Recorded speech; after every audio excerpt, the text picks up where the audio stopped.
Live with another skip stream. So I just realized that I have content that I need to get done for Friday, and I haven't done it yet because the last time I tried to do this, it didn't work and it kind of sucked. So we're gonna try again today. It's gonna be awesome. Yeah. And if not, then I'll just download the stream and edit it from there, which is still going to also suck, but it'll suck less than having to, you know, not do the thing for Friday. So yeah, I gotta still do my social media promo as per usual. So I'm gonna go do that, and then we're gonna get this party started. And yes, don't mind the title. I just realized I'm doing CrimFly for the second time this week, and that's kind of weird. And I don't have a battle title. And shut up. Just watch the stream. We'll be back. See you in 5, or maybe 10. Probably 5-ish.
Hey, Gilded Guy, welcome to the skip stream. How are you doing tonight? Currently doing my social media promo, and then we're gonna get this party started.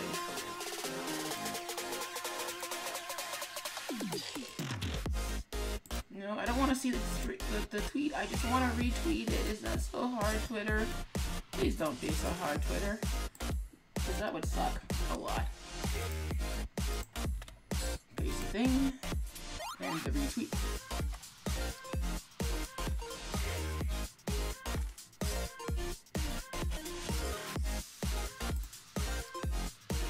I have the most fun.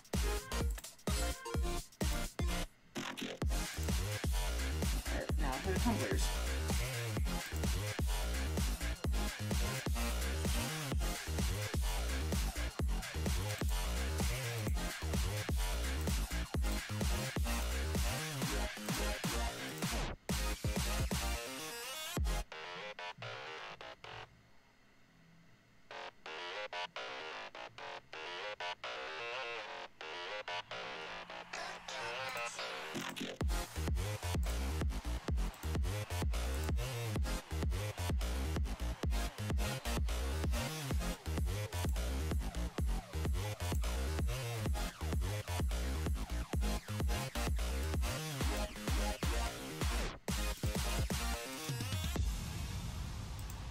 Tags.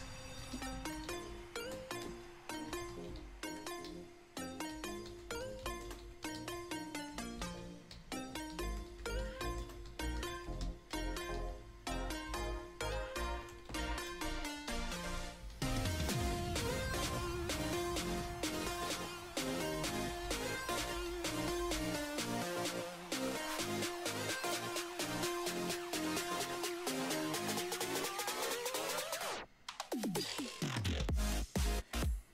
Yeah, this goes a lot faster when I don't have to do it to Facebook. Let's get cool.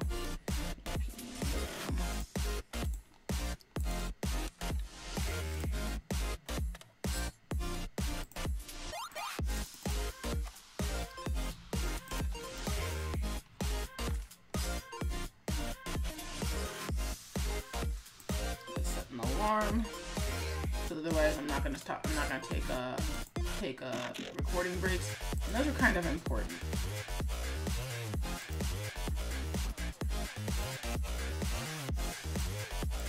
All right. So I think we're good to go. So let's put the face on. Sidebar the chat so I can see that. So let's go to my face. Hey Skipperlings, it's your boss, Colin SkipperWing Bird, coming to you live with another skip stream. I know I should really differentiate that from the actual intro, but it turns out that most people tend to come in a little late anyway, so I might as well just keep it the same. Tonight we're going to be working on my Friday video, because I didn't do it earlier when I should have, mostly because I was running into problems. So I'll talk about that some more as we get into it. First, let's kill the music. Or let's kill the old music. Let's kill the new. Let's start the new music. Let's set the timer.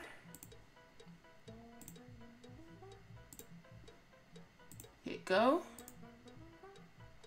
And hit record. It's recording. So let's get this party started. So first, we're gonna make a new layer, and we're gonna hit OK. So what am I talking about when I say I didn't get my Friday video done? All right. So, as you may or may not know. I started doing something new with the CrimFly. I started doing these sort of mini arcs according to the principle of key, show, 10, kets. The idea being intro, development,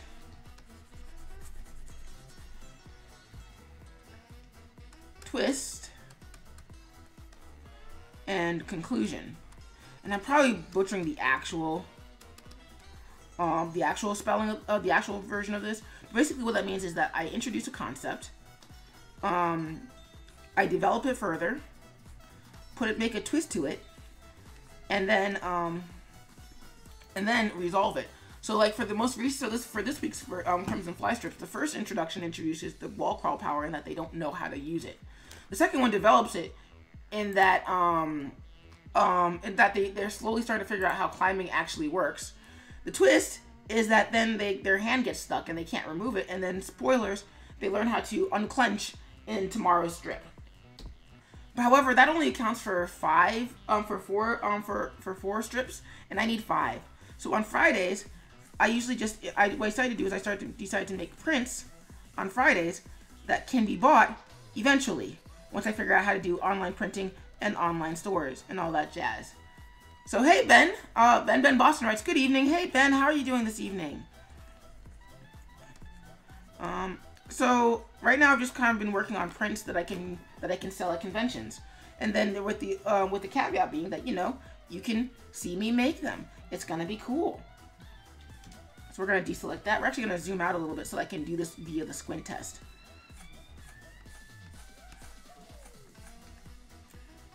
Because I'm a person who likes to draw tiny and then only go into detail as necessary. So let's blow this up even more. That's not quite what I meant, but sure.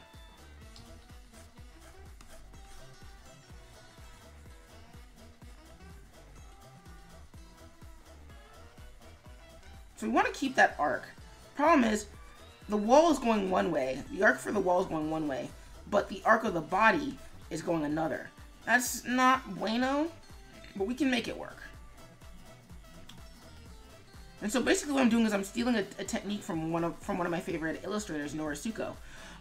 If you do ever, you should Google Norisuko, but be warned, Norisuko usually does not safe for work stuff. So don't do it on a school computer or a work computer. Do it on your own time at home. Unless you live at home with people that you don't want to know that you look up adult content. But what Norisuko does is they I don't like this song. We're gonna skip this song. we're gonna skip this song, is that he blocks it out like in really, really rough shapes, and then fills in the details from there. So this is sort of working because we're kind of getting the shape that I want. Problem is that we're not getting the foreshortening that I want. So we're going to erase that down a little bit, turn that down a little bit, and put the feet down here. So we're going to bring the body up a little bit closer. You can see that I'm applying that foreshortening.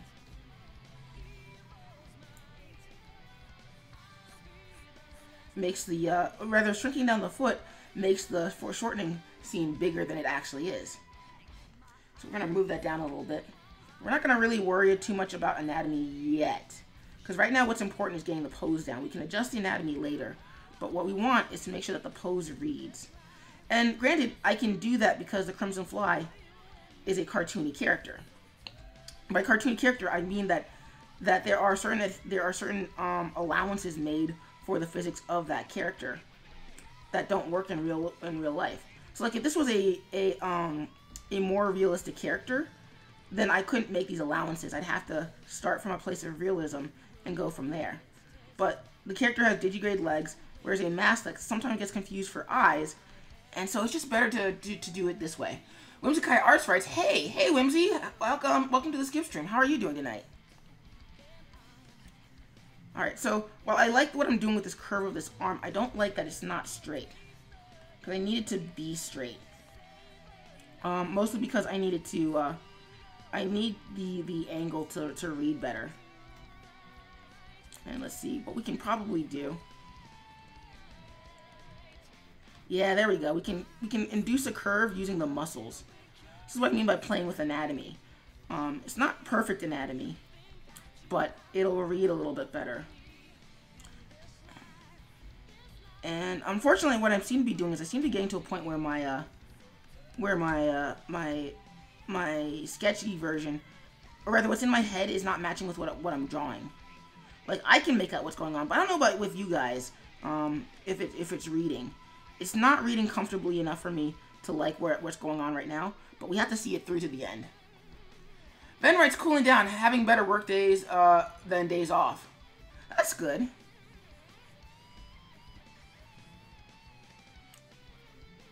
And it's funny because you'd think after having drawn this pose for like pretty much everything, I'd be a master of it, but I am not.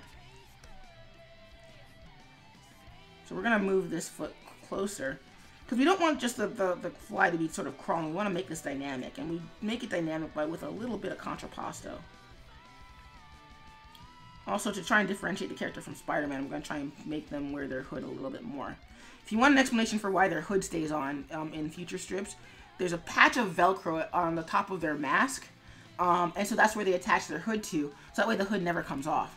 It's kind of dumb because the hood restricts their vision, but they also have fly vibes, so it's all good in that way. Ben writes, thanks for the heads up about Norisuko.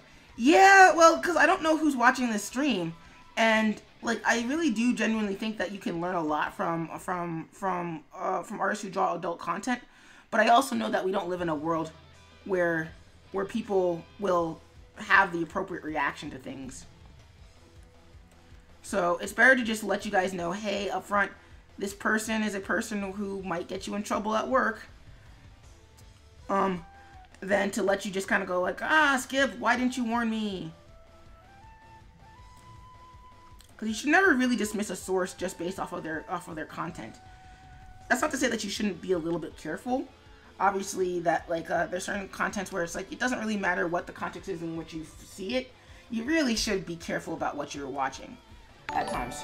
Whoa, happy noises. Tommy Jimenez has subscribed. Oh, Tommy, thank you for the subscription. Much appreciated.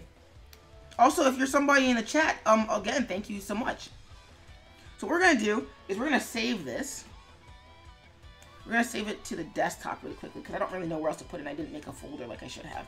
So, let's see, bird, fly bits, number. I think this is number 65. Boof. Cover. Sketch. Work in progress. 01. There we go. And save that. Because as we know, as much fun as it is to live dangerously, it's not a good idea to live dangerously. Whether as you get older, you can't really afford to do it as much. So now we're going to go into a little bit of detail. Let's give them some knuckles. For future reference, if you're wondering why the CrimFly has 4 fingers, it's because they're a mutant. So right now, I'm not trying to get the actual active detail in. I just want to solidify what I've drawn. And let's see. We're not going to give them definable knuckles because bleh to definable knuckles.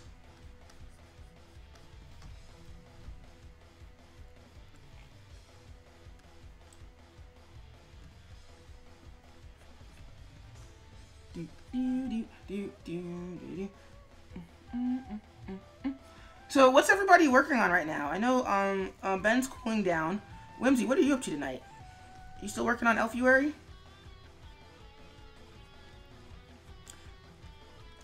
So yeah, so right now just kind of filling in knuckles and making sure that this all makes sense. The other thing is that this has to make sense from a sketch detail level too. Because one of my problems as an illustrator is that I'll have an idea and it'll be really cool, but it'll be like a really pretty mess that only makes sense to me, and that's a problem.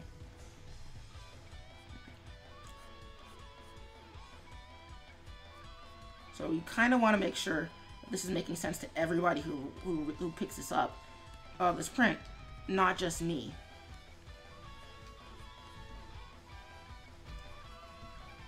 Let's see, muscles.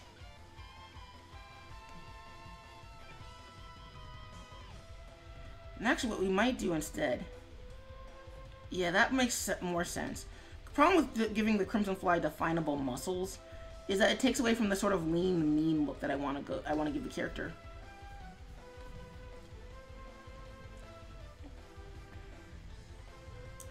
And if I take away from that, because I'm trying to simplify my style a little bit. And let's see, yep. That's working a little bit better. Let's rotate the canvas a little bit so I can get this down right. Oh, Whimsy writes, nothing today. Had to get up early to do some adulting, so I'm not doing anything today. It is what it be. What it be. You have to sort of de-stress on occasion anyway. I feel like actually I'm a person who should take that advice. I don't really relax as much as I probably should. I mean, the trade-off is that my output's pretty dang high for a content creator, but it also means that I don't really know when to turn off and when to relax, which is not really the best way to live.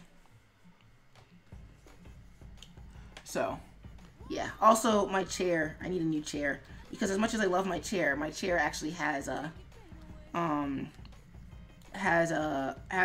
armrests, which is really restricting my arms.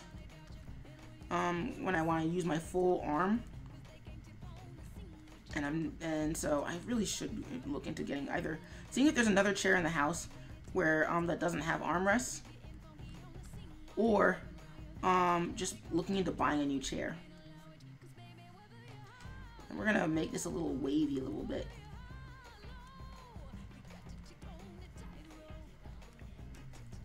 And we're kind of come back to that detail later.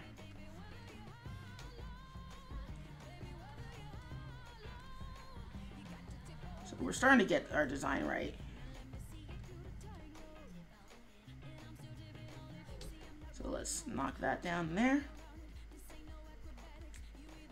This is why you kind of want to make sure that your understanding of anatomy is flubbable enough, or you have a good enough understanding of anatomy that you can sort of flub it a little bit.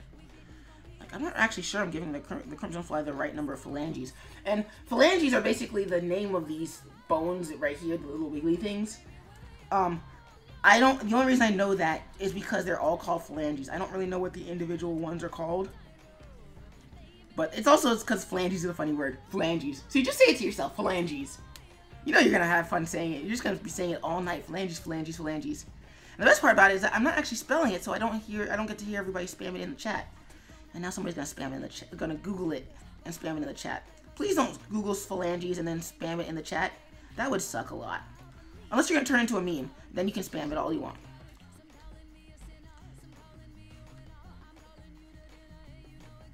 So, there we go.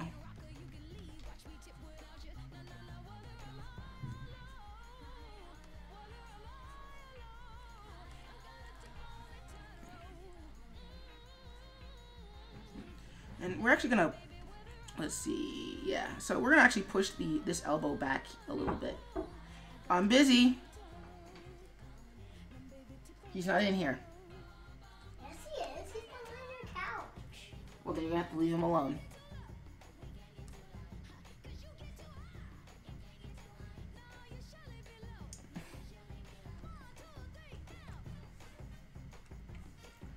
So, my niece is trying to pet my cat. And pet him gently. Yeah, but you're doing it while I'm streaming.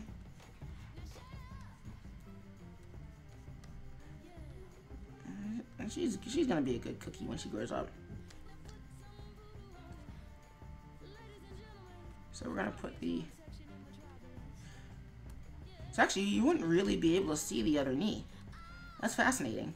So what I'm trying to do is I'm also doing a little bit of a draw through underneath it. So this is where their neck is. This is, and they just happen to have a massive head because, you know, foreshortening and all that jazz.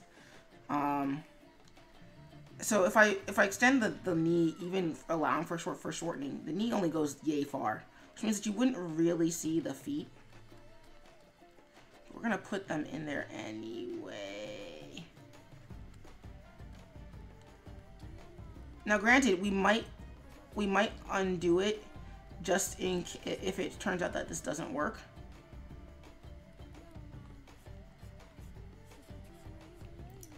So let's rotate that, reset the view, see what we've got. That's mostly working. Let's rotate it some more again. And let's switch to our brush.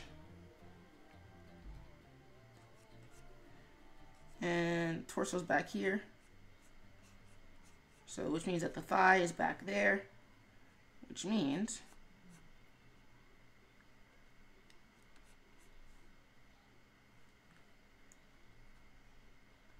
it's funny, I'm trying to make wall crawling look cool. But it's just really just crawling on the ground. And for an example of how silly this can look, if you ever get the chance, look up Benedict Cumberbatch motion capture for Smaug. Like, he really gives it his all, but, like, devoid of the context of him doing motion capture for it, it really is kind of dumb. And I don't blame him for it. I don't blame the motion capture team for it. Because that's really that's just good art. Let's see what that looks like.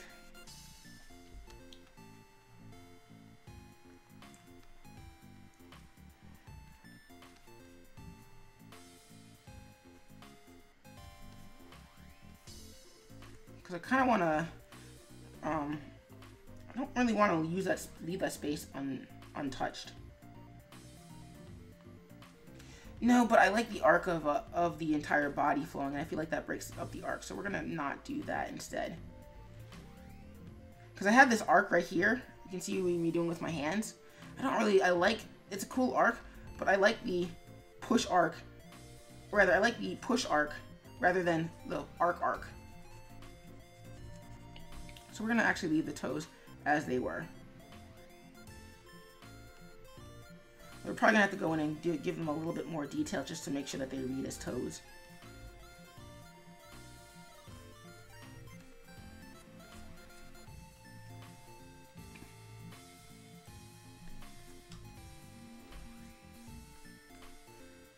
And let's give some texture here, because we want a little bit of texture. Also, let's turn that off and see what that looks like really quickly. So that's reading pretty well. I say that's reading pretty well because I'm kind of looking at it through the eyes of the squint test. The squint test is basically a thing that artists do to make sure that their general shapes are reading and making sense. And basically what it is you squint and you look at your drawing and see if everything's still reading the way that you want it to. If it is, then you're doing something right. If it doesn't, you need to go back and you need to adjust your drawing. So it means that you probably got too focused in on the details, and it's probably not working out the way that you wanted it to. Also, I've just realized that for brick texture, I do need to actually consider the size of the bricks.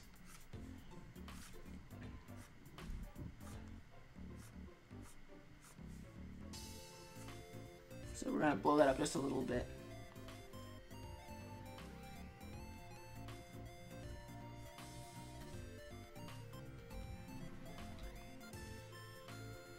So yeah, sorry if I'm getting a little quiet. It's just that some of these details do actually take a little modicum of concentration.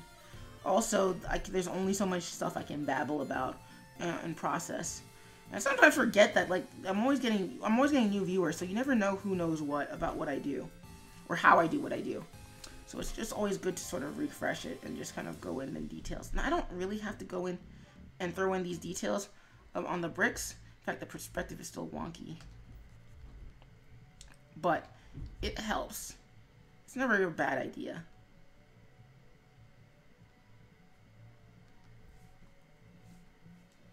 Part of the problem is that there's no, it's not really meeting the perspective line.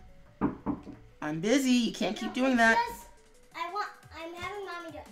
I'm just asking you this. Can I please have one of your mangoes? Yes, you can have one of my mangoes. And I'm going to ask mommy if she can get them. Thank you, Charlie Bird. Yes, you can have one of the mangoes.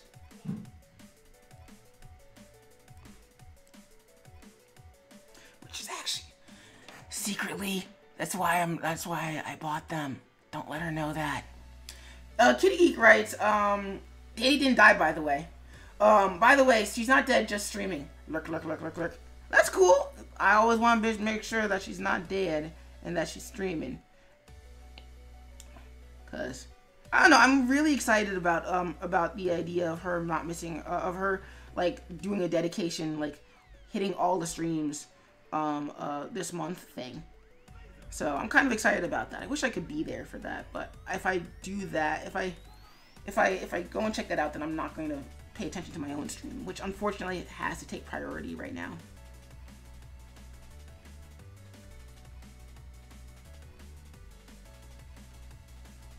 So really the CrimFly should not be showing off right now because they are afraid of heights, but it makes for a cool print, so why not? So let's blow this up just a little bit. So we're going to ink over this anyway.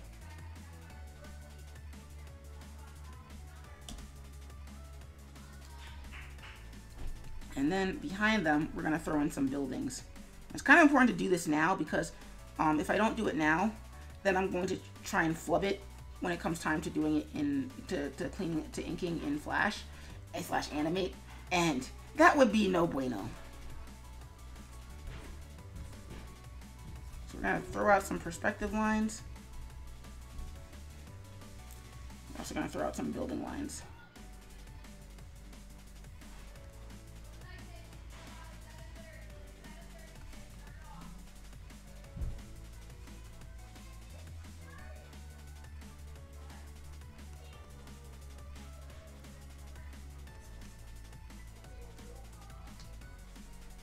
And right now they're finagling over TV, which is adorable.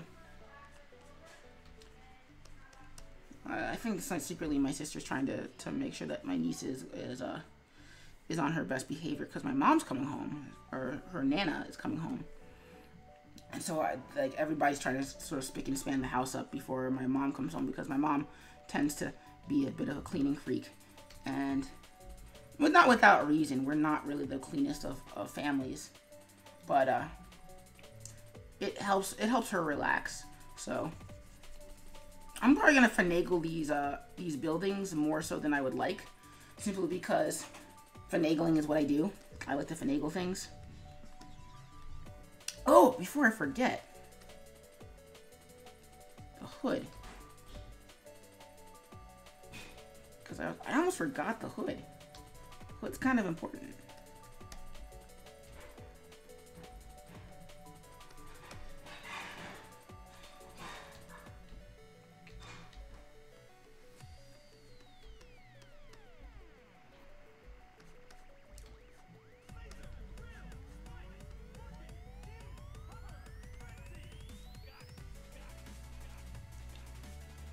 Mostly because I do want them to start wearing the hood more often as a separator from that other character.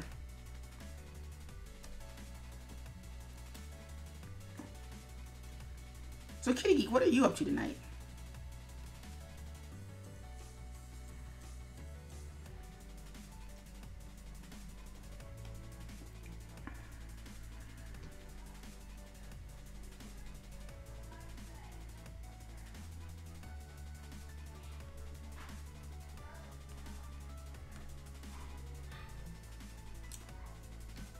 And that's not quite how that perspective works. We're kind of finagling things, as we mentioned earlier. Boop, boop, boop, boop, boop. Not like that.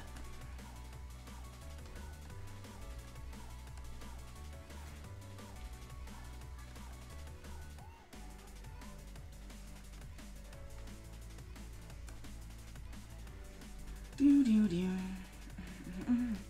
So normally what I should work on is I should do this from a 1, 2, wait, no, perspective, 3-point perspective.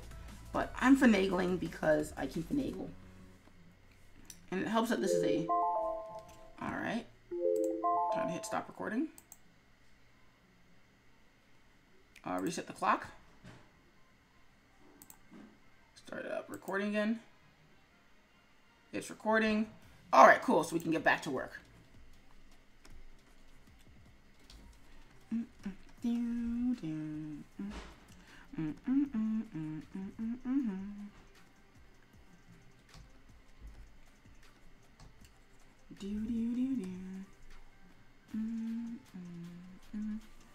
Let's see how that looks really quickly. So I do want this to be mostly black, with a hint of light.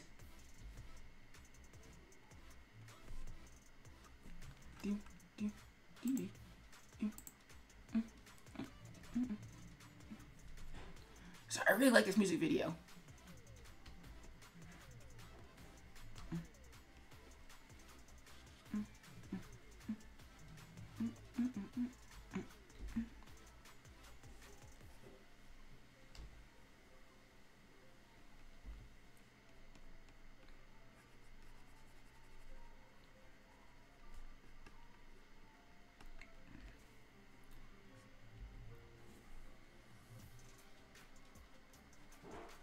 Make that dark too. I'll figure out quite exactly how I wanted this to go later.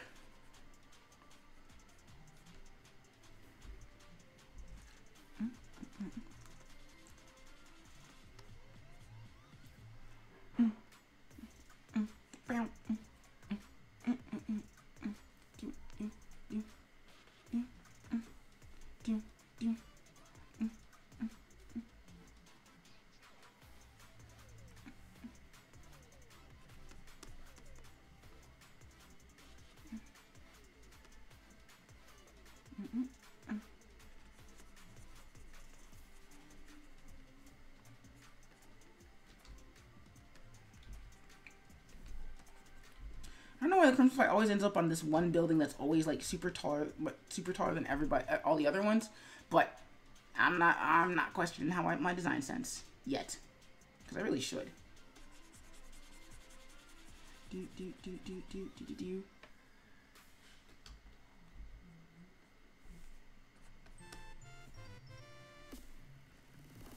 do. Also, just an FYI, song requests are on. The command for song requests is !SR URL song URL. So feel free to throw a song in the song requests up if you feel like it. Please like read the mood before you make our song request, because if I don't like it, I'm just gonna skip it. I'm always open to new music, but like I also have limits.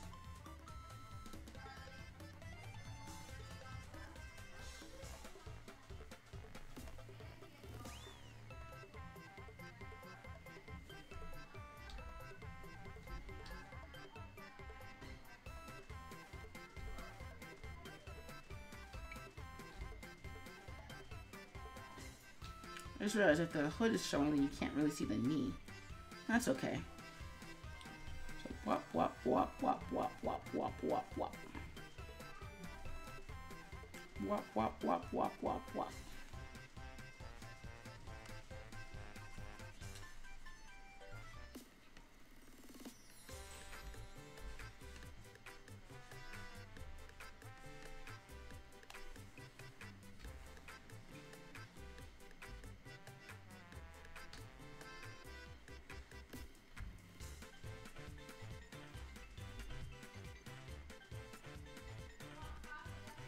So cool. So what that does is that frames the CrimFly with tons of details. So we're gonna have to fill in that building too later, but that's okay. So we're gonna save this. We're actually gonna shrink it down just a little bit. So we're gonna go to image, image size. We're gonna shrink that down to 72 DPI. And the reason why we're shrinking that down to 72 DPI is because Adobe Animate really doesn't like 300 DPI stuff because it doesn't need to. Luckily, I opened it up, and I already had it open. So what we're going to do is we're going to create a new ActionScript 3.0 document.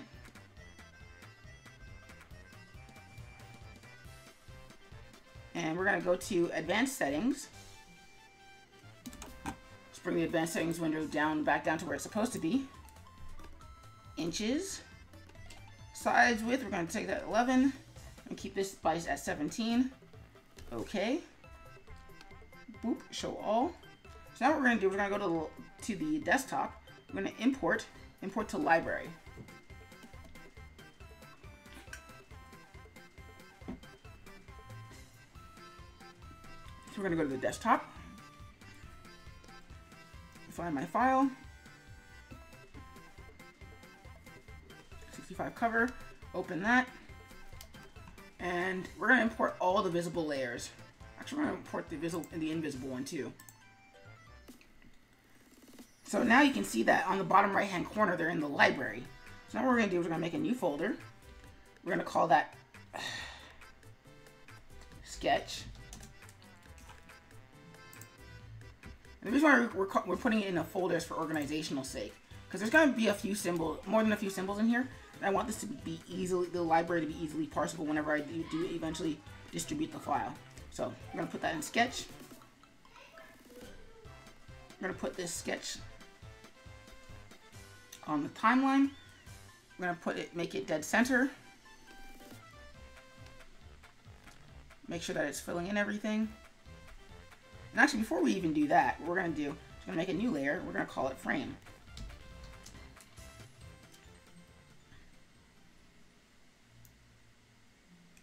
And inside frame, what we're going to do is make the lines black and the fill white. So let's change the stroke to 5. Go from there. Make it match the size and width. Center. And now what we're going to do is we're going to make the interior also white. And we're going to turn the opacity down to 1. Don't want it to be completely invisible. I'm also going to lock this real quickly. So, copy this.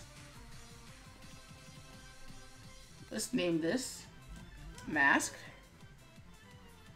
Control-Shift-V, paste that, and make that a mask. Everything's going to go underneath that mask. So now what we're going to do with this frame, I'm going to grab this, grab the outline, stretch it out on both sides, and then pull it out on the other side too. So let's zoom out just a little bit so we can make this a little bit bigger. We kind of need to be big enough that anything that stretches outside the frame is also invisible. So now what we're going to do is we're going to go in here and we're going to fill it. Boop. And we're going to change the width of that to 10, just to make it a little bit bigger.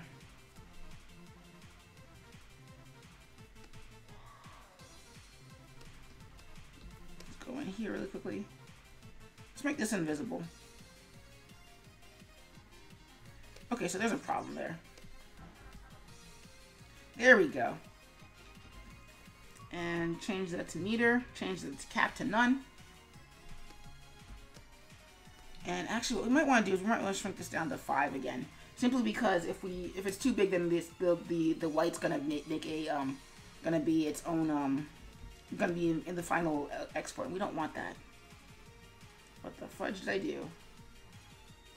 Okay, so I just stepped forward. So now we're gonna lock our frame, so we don't want to accidentally mess with it.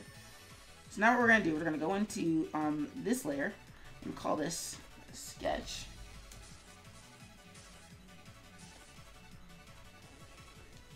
So now what we're going to do, we're going to duplicate this layer, duplicate layers, and we're not going to call that sketch copy. What we're actually going to do is we're going to grab it and we're going to convert it to a symbol. We're going to call it rough. Let's call that, actually let me bring the window down so you guys can see what I'm doing. So we're going to rename this symbol, we're going to call it rough. This is going to also go in the sketch folder. And the reason why we're putting our Photoshop file inside another symbol is so that way now what I can do is brightness, dial that up to about, say, 65. That's my personal one for sketching over. And the brightness basically works like the alpha transparency. But it's better than the alpha transparency because if I fiddle with that, let's turn it off real quick.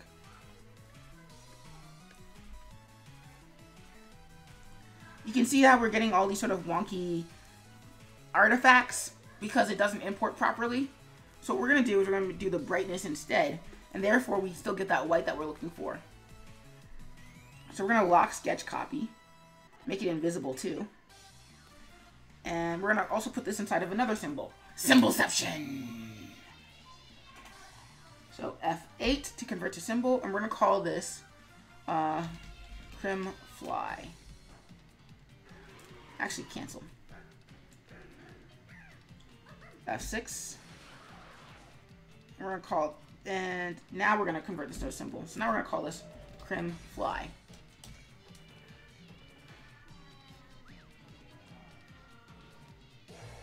And what we're also going to do is we're going to distribute this to layers. And we're going to delete that. F6. We don't want to delete this layer though. That's a mistake I made. Because we want to keep this rough for later use. Because we're going to be using that. So we're going to delete this layer now. Now we're going to go into the symbol, CrimFly. And what we're going to do is we're going to start inking. So turn on my pen pressure. I always start with the eyes for some reason. It's not really the best of habits to get into, but I like doing it.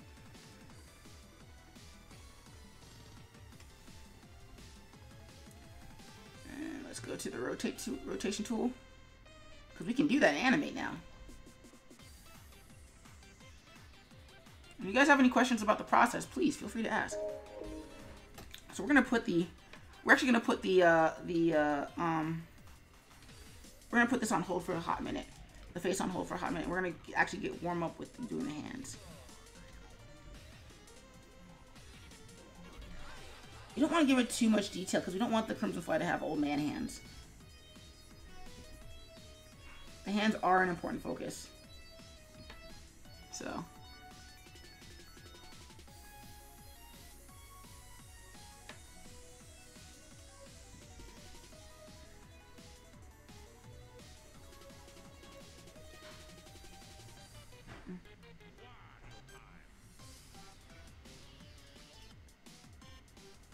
So we kind of want the fingers to be as thick as possible, which is kind of a mistake I'm making right now because I should really start from the back if I want to figure out how thick everything's going to be. I just like to stick with the hands.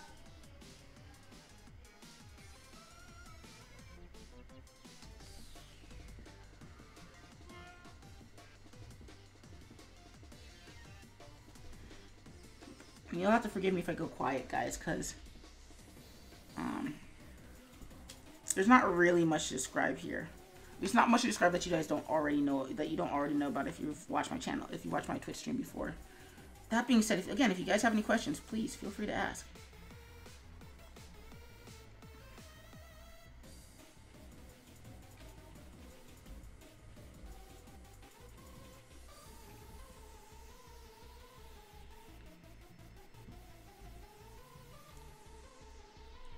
And boop.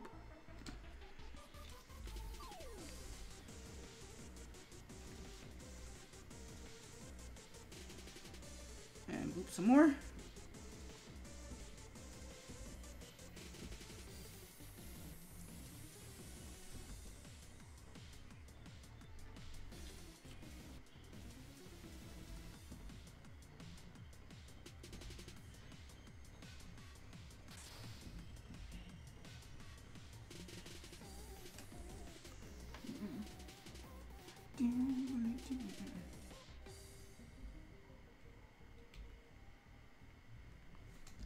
Zoom out a little bit. I think I'm going to take my own advice and we're going to start from the back.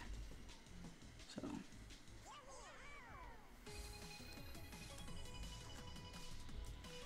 This is where my hand starts to get, my chair starts to get in the way. Ah.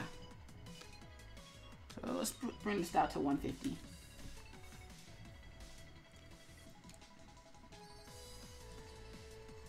And what this allows me to do is dictate the width of everything.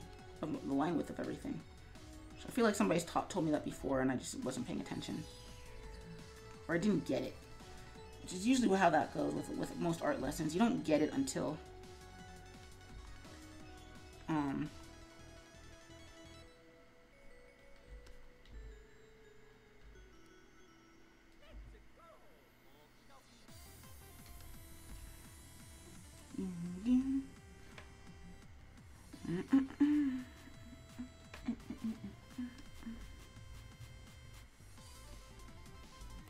I want to keep my lines mostly wiggle free, because mine's not a style that does well with wiggle, so it's probably not the best idea to let it wiggle too much.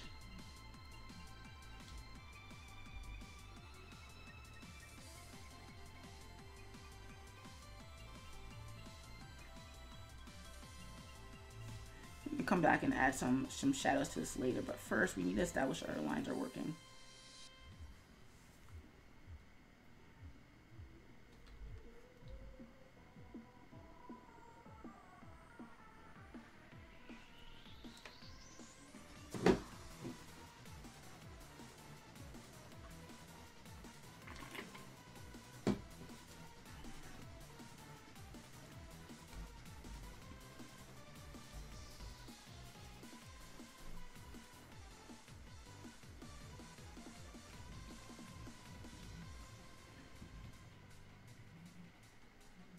It just occurs to me, I should probably save soon.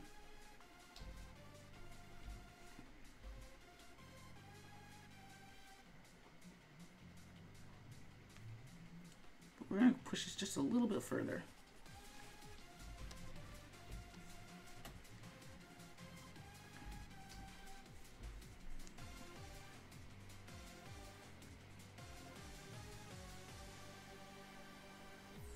Let's save this really quickly. So save as desktop, Seabird, flybit 65. Not as a PSD file because that would be just stupid. And work in progress 1. I should really save it as inks, but it's okay.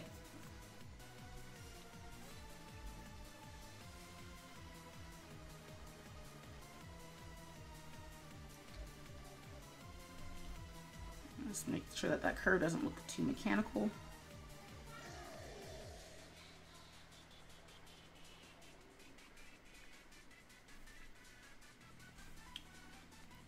And let's give that a little bit of hatching.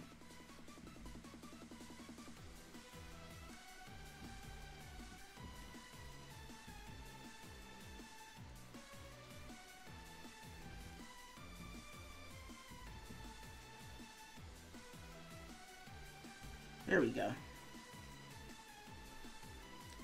I'm not liking that curve though into the shorts. And this is what problem with not planning meticulously enough.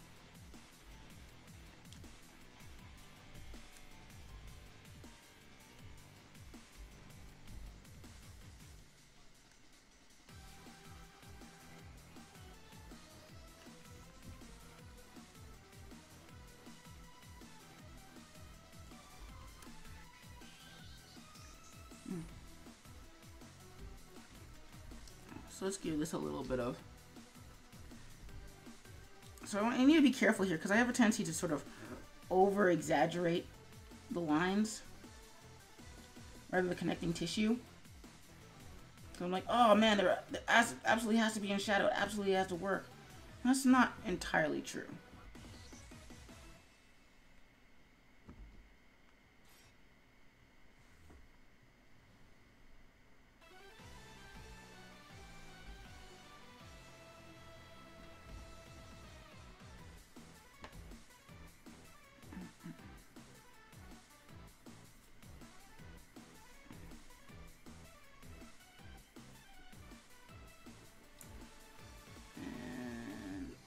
Let's lock that down really quickly.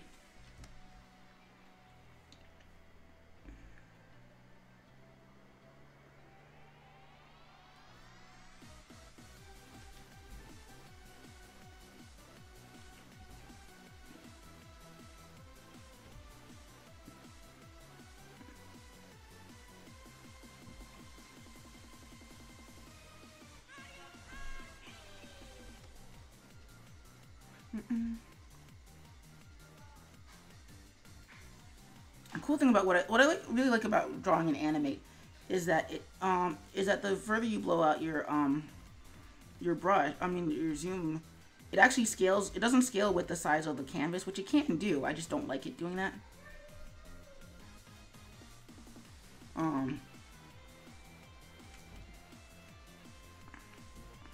There it is. So the lines stay consistent with wherever I'm zoomed in.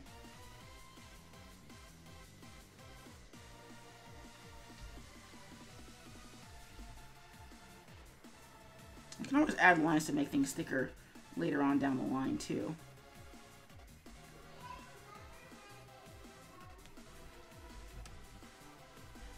So now,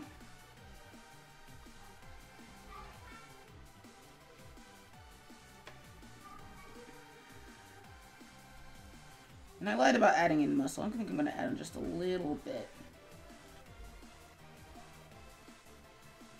There we go.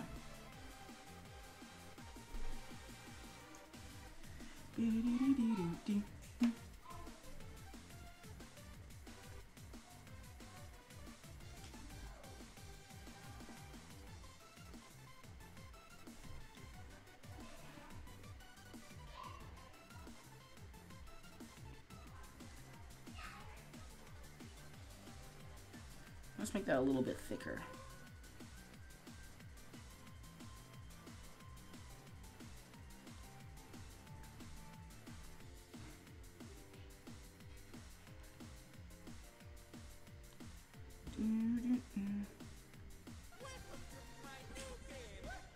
Actually, let's redo that. We do want that there.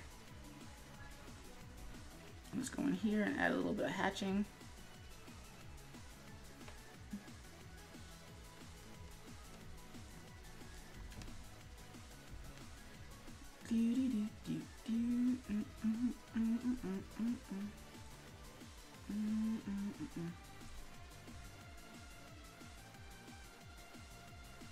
Again, we kind of want this to be thicker than the other lines, simply because it's closer. Zoom in a little bit more.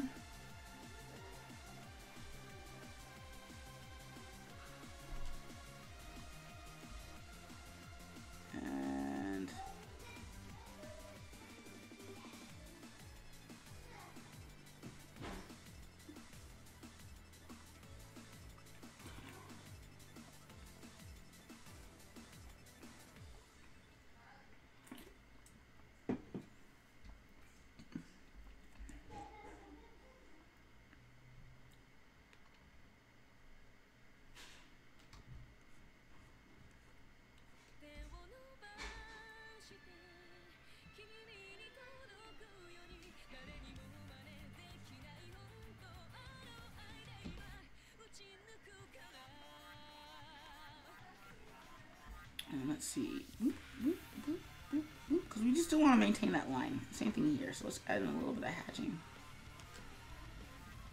That hatching's not consistent.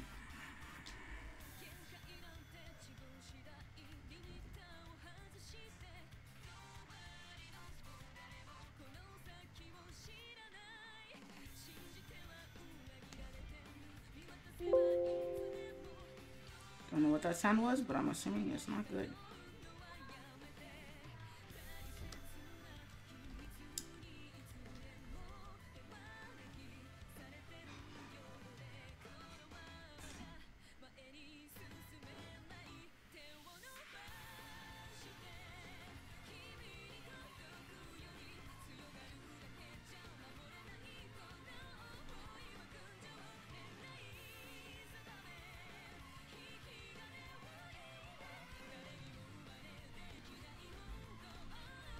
Let's give that a little bit more hatching.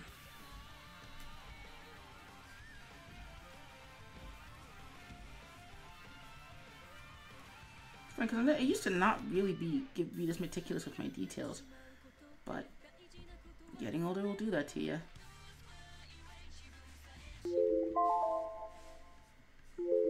All right, it's time for a standing break. So let us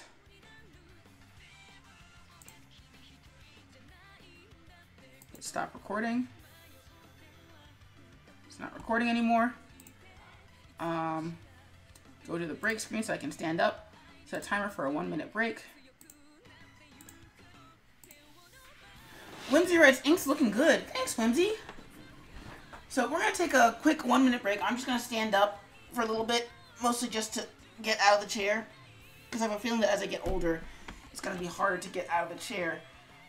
And it's going to be even more necessary to do stretches. So if you are currently working, please feel free to take a quick break. I'll be back in about a minute, and by a minute, I mean I'm not actually going anywhere, but I mean I'll start drawing again in a minute, and you kind of know what I mean. Oof. Stretching. Ow, my spine.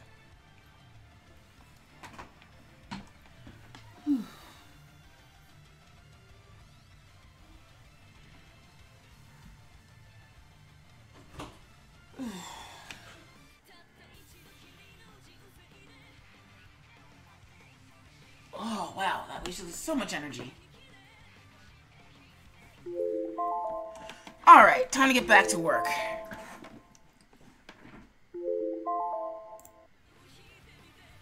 So let's put my face back on the screen.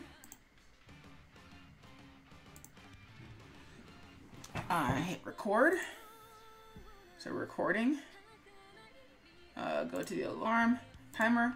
Get it back up. So previously on the skip stream, I was doing inks for Friday's print video. So I'm back now, and we're gonna continue doing inking. I'm doing a little bit of hatching, a little bit of stuff I shouldn't be doing, but there's nothing saying that I have to do it in a particular order, in a particular way. So I figure I might as well do it how I feel like doing it. Because, I mean, I'm the one who has to live with it.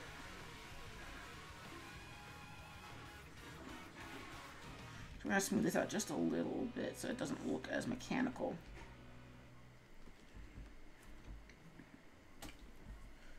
So now, go in and we handle the other fingers.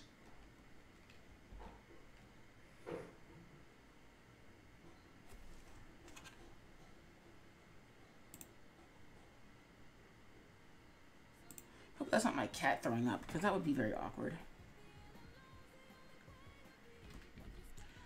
Especially since my mom's coming home, and my mom tends to stress out my cat by accident because she's not really an animal person.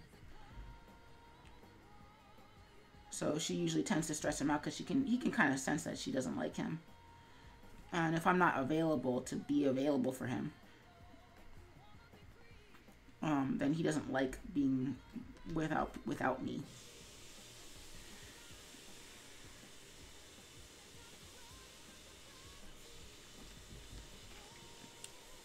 Alright, so I need this at 100%. There we go. You know, again, we don't want to make the lines too harsh.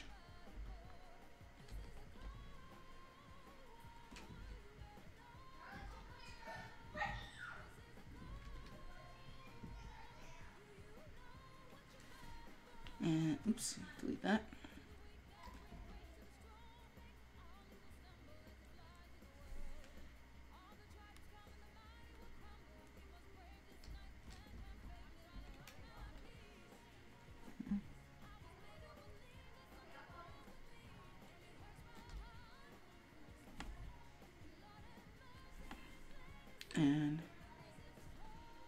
bring that line in a little bit more.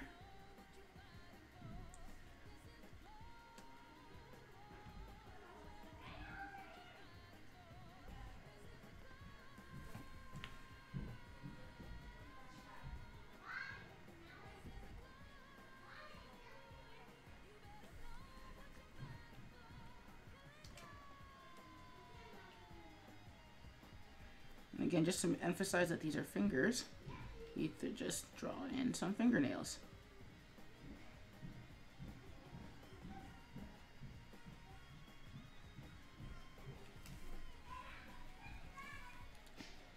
And let's give this a little bit of wrinkle to it.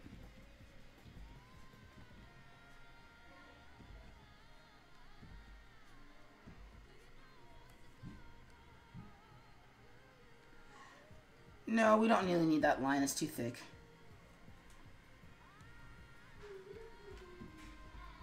We also don't really need those lines either. We're going to keep that one line, though.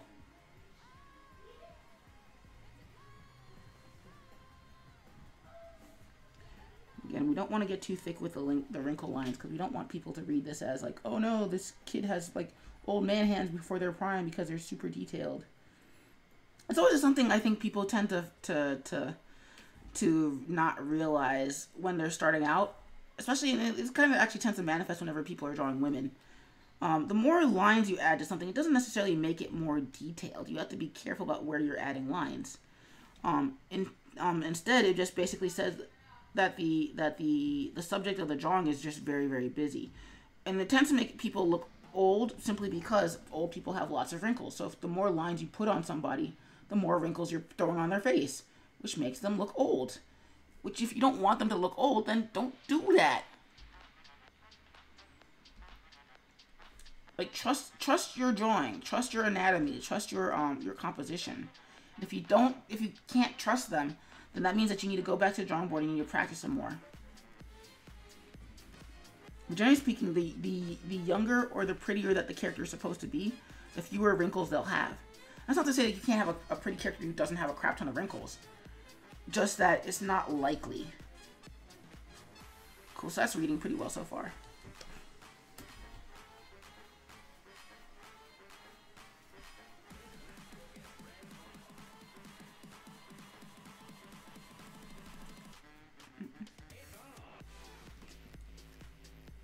And again, same dealie here. We don't want crazy, we want crazy thick outlines for the actual outlines. But we don't want thick lines for the interior. So basically, you get the hint that there is that there are knuckles and that it's bending, but it doesn't tell you that outright. The drawing doesn't tell you that. We might as well fill this in just for shiggles. Don't have to, but I would like to.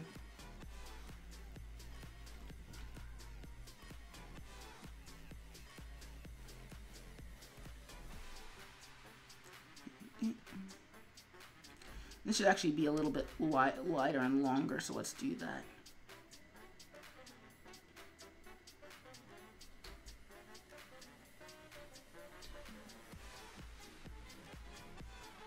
And it's funny because by being able to pursue this in Flash, this is another reason I like Flash. I don't really tell, this is a sort of hidden feature that you don't really know about, but like, I like that things can extend outside the canvas. Because in Photoshop, I'd have to just kind of settle for, okay, it went to the edge of the screen and that's it. With Flash, I can go to the edge of the screen, and this makes it a perfect, this will make this drawing a perfect promo picture, both for itself and for the stream when it's done. Simply because I can extend it as far as I want. And speaking of which, I should probably save.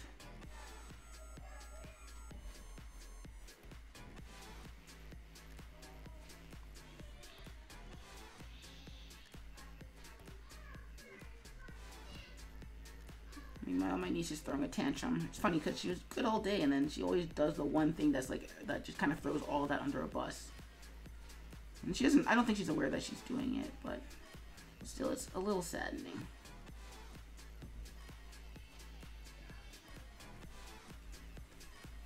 So, And actually, I'm gonna do something to tie these two motifs together. I'm actually gonna also give them toenails, very visible toenails. So in order to stick to walls, a CrimFly actually goes barefoot. And I've been meaning to do a series of winter strips to showcase that, but I don't know how to schedule that.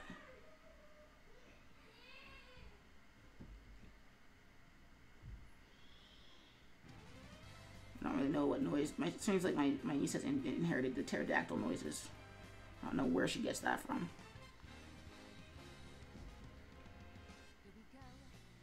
And the reason why I'm really doing these lines, I don't want these to be wiggly. Save for auto recovery. Let's save for modernity.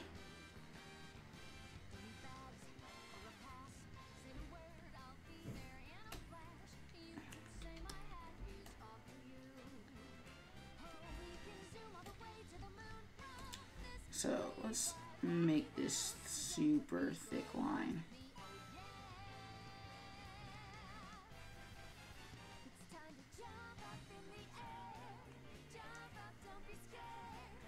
And whoop.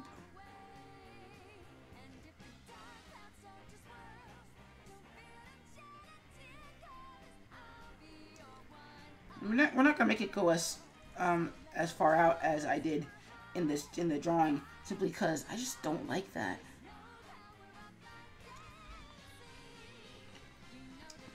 It also means some improvising on my end.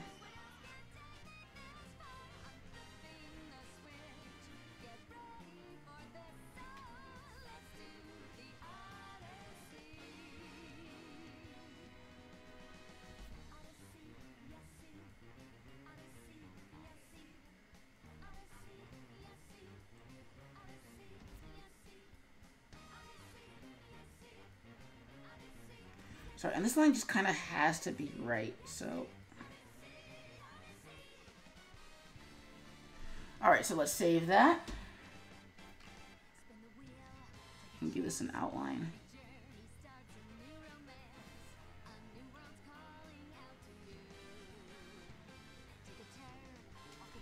And let's erase.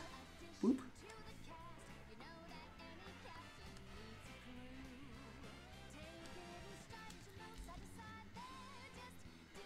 Ah, didn't mean to do that.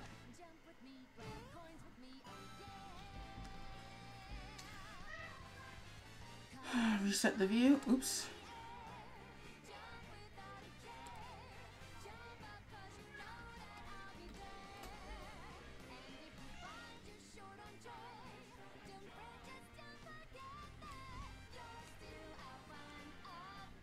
CrimFly does have a kind of shiny head outside of the or a rather very shiny mask outside of just the mask elements of it.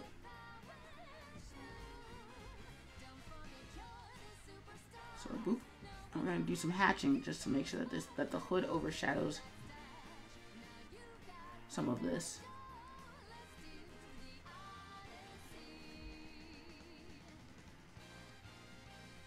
Delete that.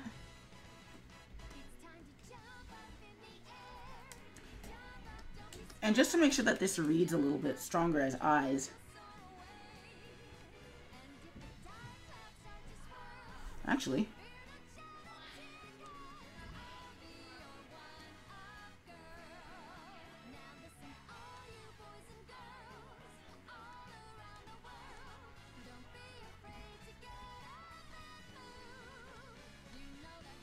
no, that doesn't work. We're gonna go with the determined face.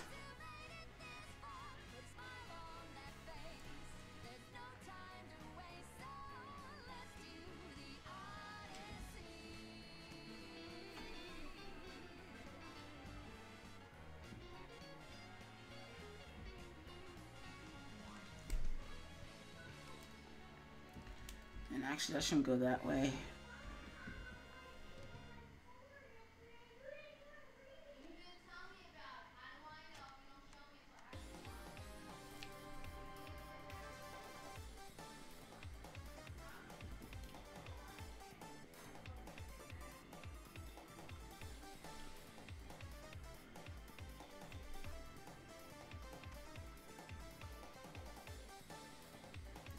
There we go. So zoom in some more. Oops, don't do that. Let's give the eye a reflection.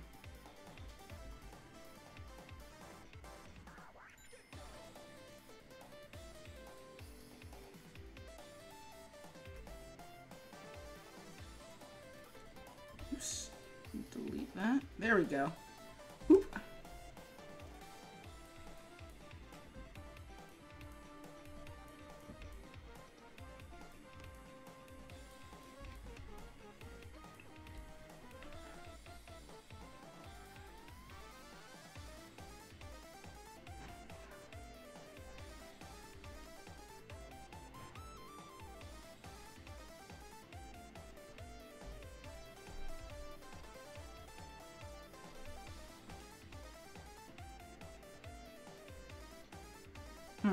I'm not really sure about that. Might be a little too much detail.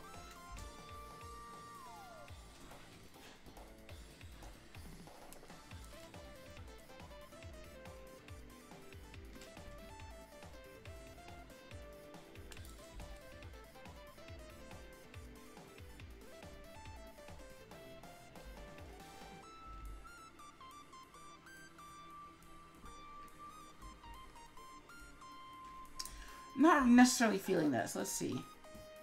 Grab those, delete that.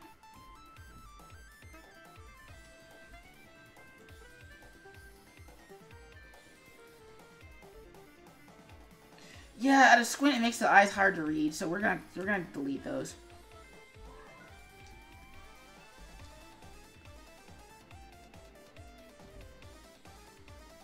Actually, let's save too.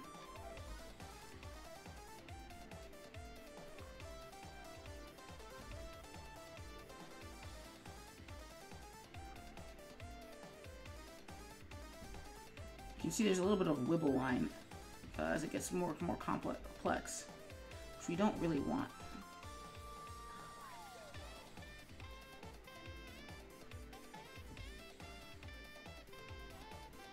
There we go. That's the line that we want. It's still a little hard to read, but it's accurate, so we want to keep that.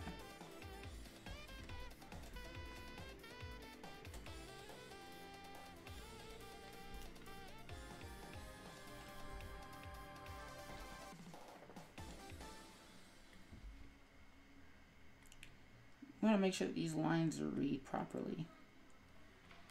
That's pretty usual. Let's zoom in.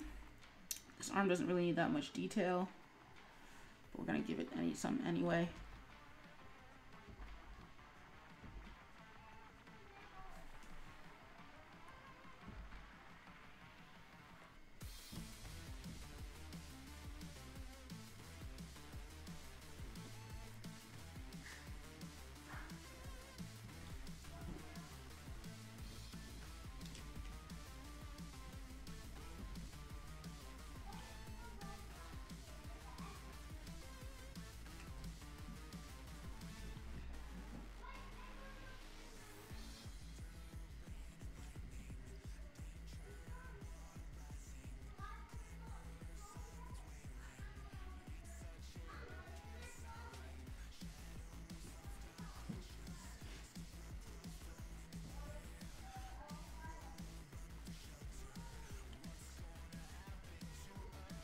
Zoom in a little bit.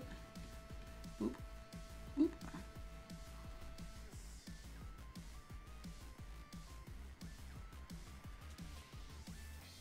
And just a reminder, the CrimFly only has 4 fingers.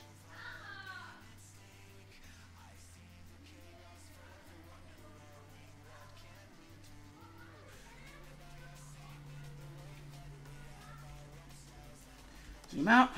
So now we have our basic lines, and that's great. So we're going to save that. We're going to create a new frame, F6. We'll call this inks. We're also going to convert this to a guide layer. So the cool thing is that now, we're going to lock that again. On our first layer, we have our default inks. And on our next frame, we can start giving this some inks. Now the reason why I'm not doing this on another layer is simply because this is going to be a mask later on. So it's going to be very important that everything is on the same layer.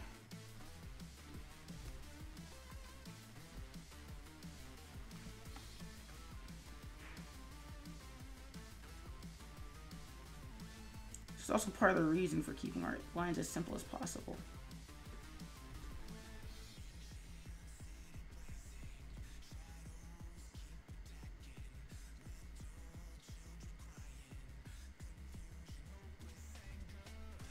Ah, that's why you have to be careful with closing out your shadows. Still ah.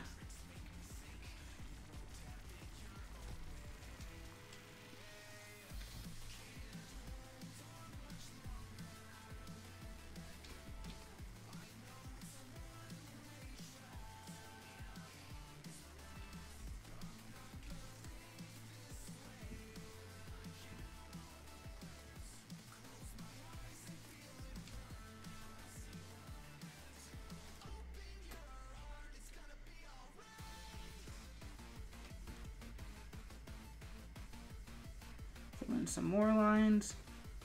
Boop, boop, boop, boop. So this is mostly working for us. You don't want to, as much as it's me, it totally is me to throw in as many lines as possible. You kind of don't want to get too overzealous.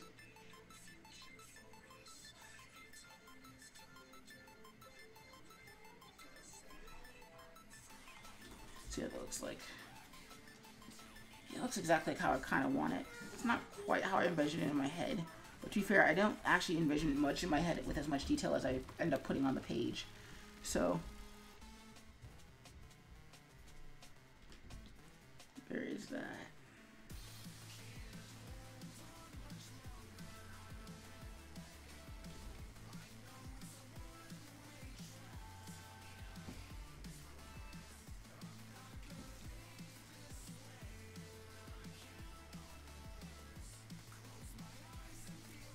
Oop, fill that in. Got some hatching there, which is great.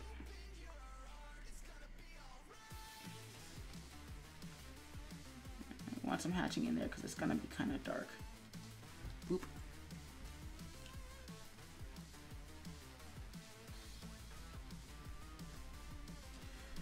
Should I email message somebody back because they messaged me and I need to get back to them about a thing I need them to do, a favor they need them to do for me. I'm trying to tend to leave the skin alone because it doesn't really work. Dean writes, hi! Meanwhile, also Whimsy writes, dem fingers. Yep. I find that for wall crawling characters, the fingers are an absolute necessity.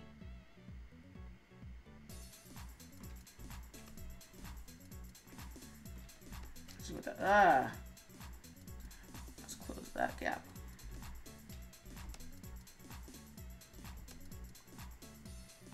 Yeah, that's necessary. So let's give this a little bit of wrinkle.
Give that a little bit.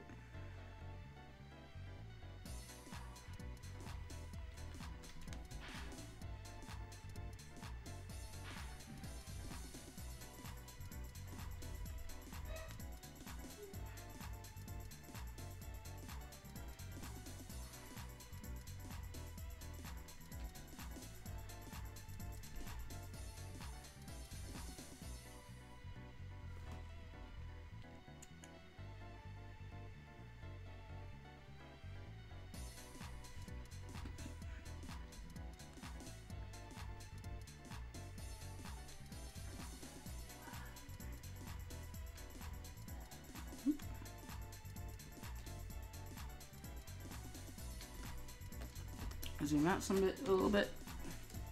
So now, okay, that's zoomed out a little too far. But now we have our inks. Character still doesn't quite make as much sense as I would like, but that's okay. So now what we're gonna do, actually, the first thing we're gonna do is we're gonna move the feet down just a little bit because this is bugging me. I'm gonna grab these inks, zoom out, and we're gonna put them, there we go. That's making a little bit more sense.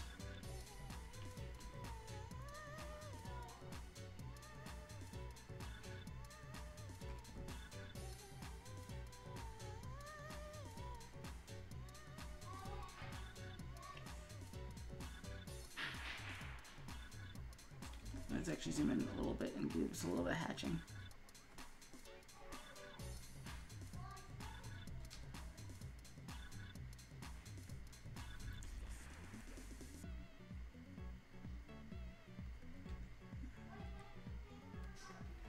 Reserving this hatching for hatching that's too far back, because if I fill this in with black, it's not going to read very well. So that's just enough hatching to make sense. Actually, let's do one more set of hatching.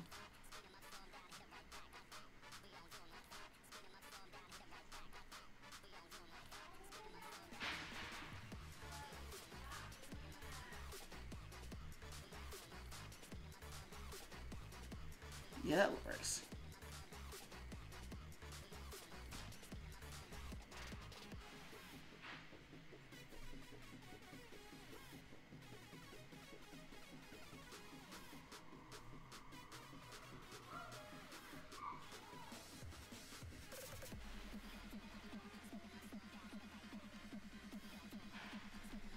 There we go. Yeah, I like this.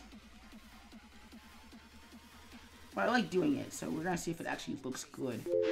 There's a difference between something looking good and it actually looking, something feeling good to draw, and then it not actually being good to draw. So, shut up, alarm. Just give me 2 seconds.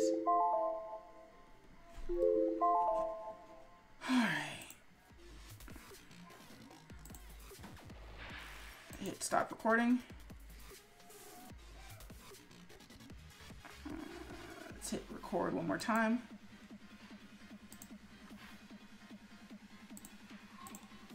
Boom. It's not time for a break yet.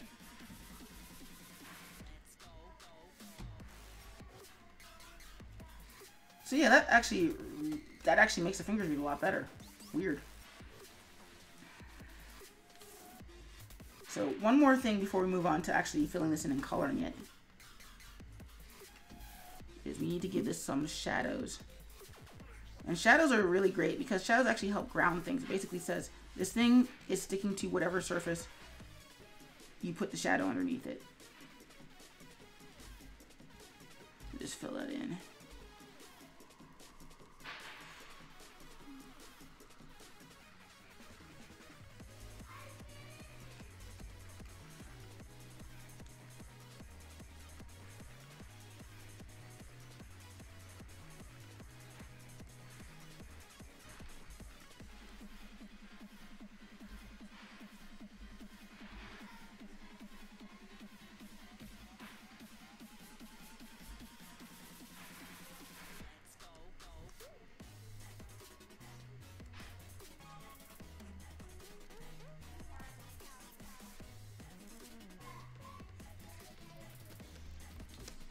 You don't want the shadow to be part of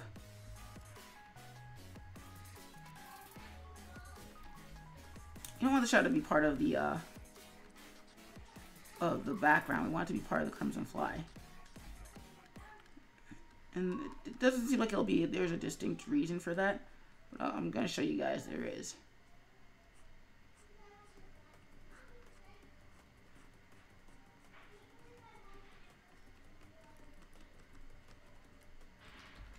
Zoom out really quickly, make sure that that's what we're reading right.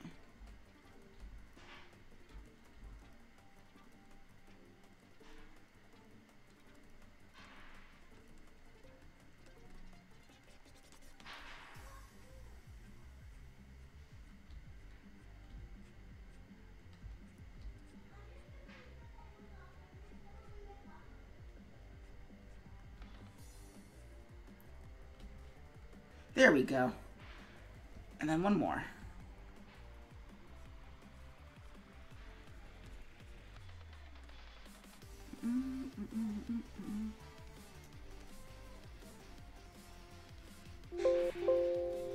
Thank you. Auto recover. Zoom out some more.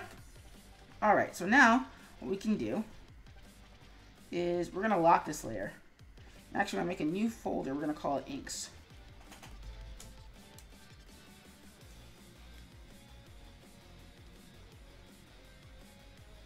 And we're gonna make a new layer.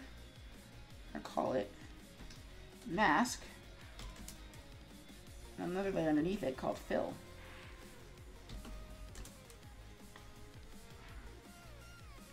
So we're gonna end our ink layer F7.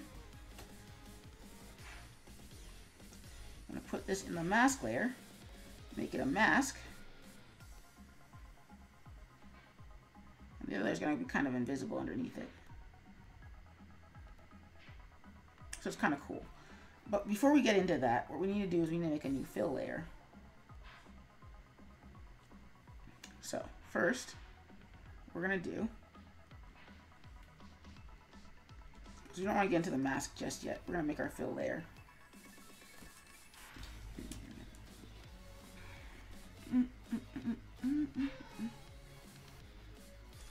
So normally what I could do is I could fill this in with white, but I tend to find that white tends to leave a lot of mistakes. So what we're going to do is we're going to fill this in with crimson, DC143C. Which is, if you ever want to know, that's the exact text code of the CrimFly. The crimson in the CrimFly anyway. So now what we're going to do is we're going to fill these all in, all these nooks and crannies.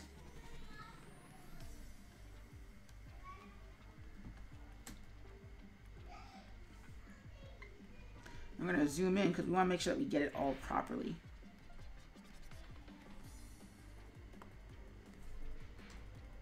You can see little bits and pieces where I flubbed up.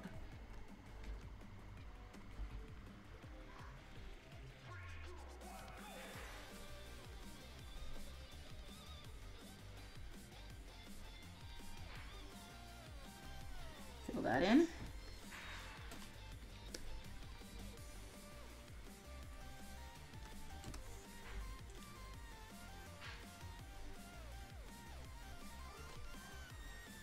That in.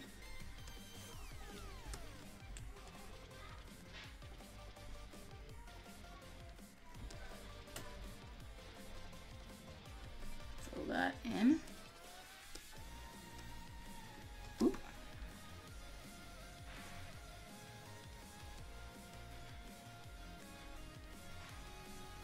Boop.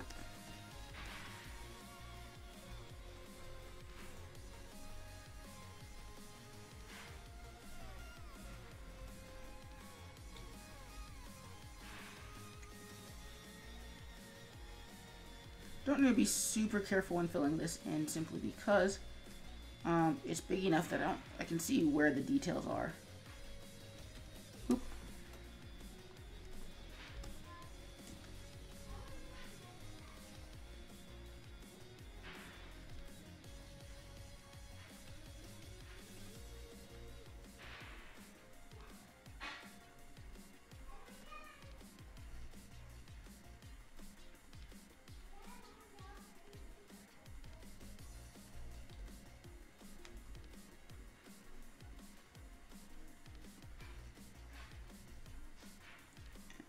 Fill that in some more.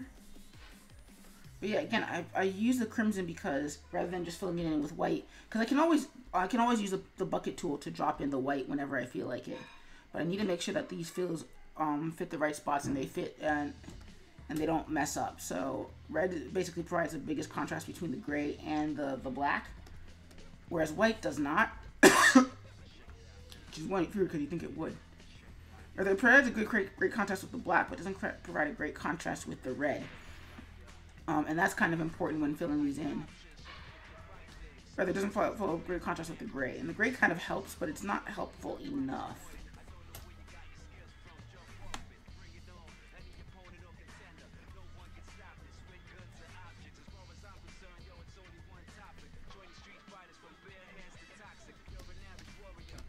Zoom out some more. So zoom in. So now I can go in, just fill that with white, save. And now what we're also going to do is we're going to fill this in with red. We're going to cheat a little bit. So what we're going to do is we're going to go, instead of brush and paint, we're going to go into paint selection. So what that does is it basically it only touches what we select. So let's go back and get that crimson again. DC143C. Boop. And now let's just paint in what we want. So let's zoom in really carefully because again, we don't want to mess up by not paying attention.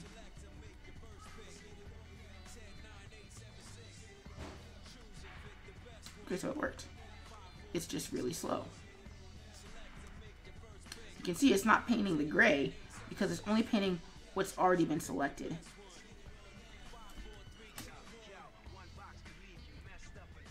So now what I can do is, whoop,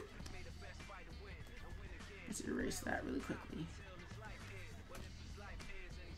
So let's grab this.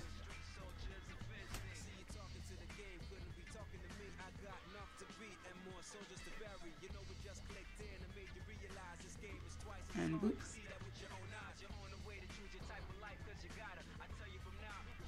So fill in very carefully. And the reason why Flash is starting to chug is because I'm making Flash do something very complicated. It's got to hold the selection while filling in my brush strokes the way I want them to. And Flash doesn't know quite how to handle that.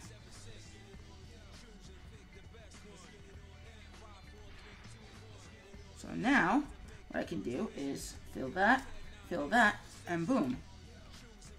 So again, we're going to select the white, and we're only going to outline specific bits.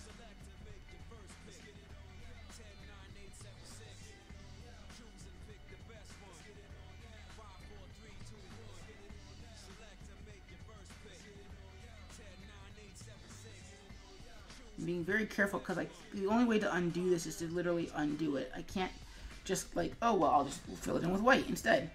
That was an entirely different thing. So grab all that again. Hey, cat. My cat just came in. He wants attention. Let's give him a little bit of attention really quickly. Not too much attention because he's a very nice cat, and I don't want him to not want attention anymore. So I can't give him too much attention. It's not the kind of human affection kind of attention that he doesn't like. They pick him up and put him in the chair. Also, I can't work with him in the chair, so that doesn't help. Now he wants to get in the chair. Silly cat. So now, boom.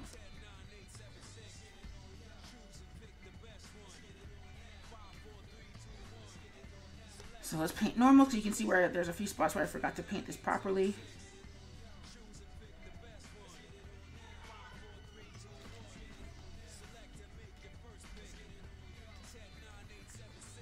So now we just have some flat blacks.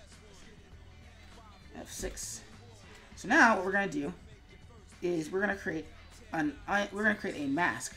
So now what we're gonna do is we're gonna create a solid color. Let's go a little darker, really quickly. We're gonna turn off the outline. What we're gonna do, F6, create a new keyframe. So now you see that it's filled in, and you're like, whoa, Skip, what are you doing? You just spent all that time filling in the black and the white, the red and the white. And now you're just gonna paint over it? Not quite. So you see that this is a masking layer. So basically what the mask does is anything that's drawn in is gonna be visible or cut out of any layers that are within the mask. So when I lock this layer, boop, we have a burgundy outline.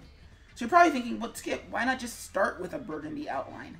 Well, because what we're gonna do is we're gonna add a gradient, and that gradient, to keep it consistent, it's a giant pain in the butt to try and keep it consistent by it's a giant pain in the butt to try and keep it consistent by paint bucketing and dropping it in where it needs to be. It's better to just make a flat gradient. Let's see, because we don't want the. So now what we're going to do is we're going to go to our black, we're going to make that a burgundy. We're going to make our white yellow. We don't want absolute black or absolute white. So we're going to turn that down for what?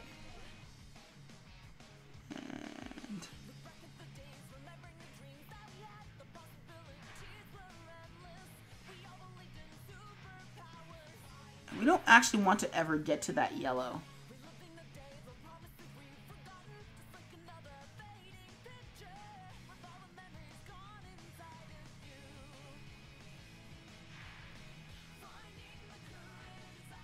That's too bright. You don't really want this blue.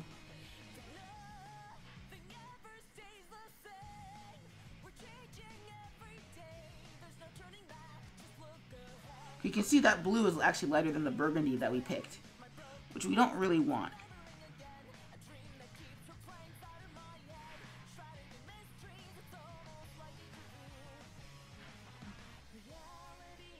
We do want a little bit of that purple. We don't want it as saturated as it is. That's actually pretty close to what we want. Still gotta do a little bit of finagling. We want it to feel organic, that it moves to that red.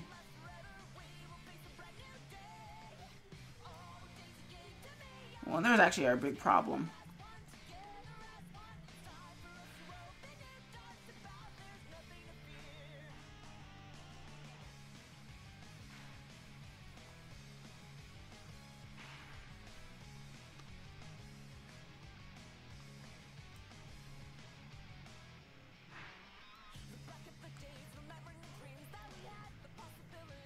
Sorry if I'm going quiet. This is just, I'm trying to figure out this color and it's not really wanting to work with me.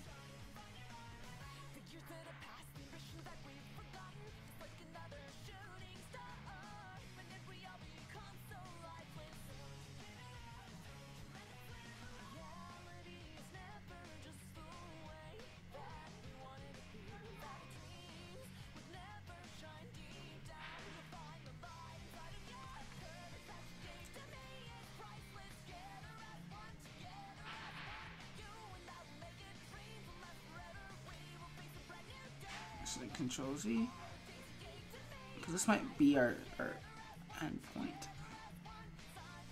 Kind of want some more warm colors in here. See what that looks like. Not really feeling that.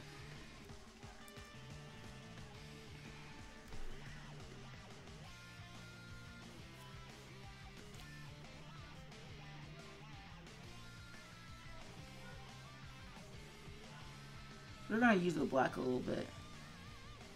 I'm also going to bring this down a little bit.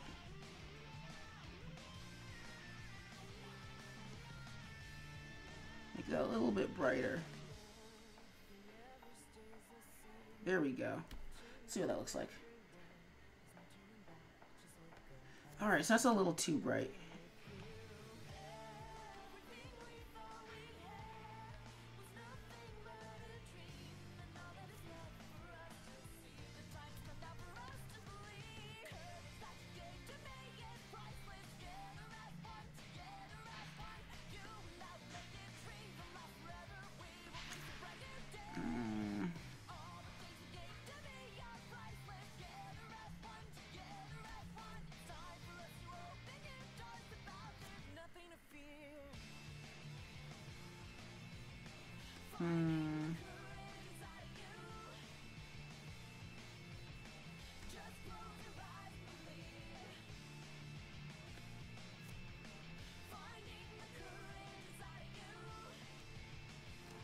Yeah, slightly more saturated. Too saturated, too bright.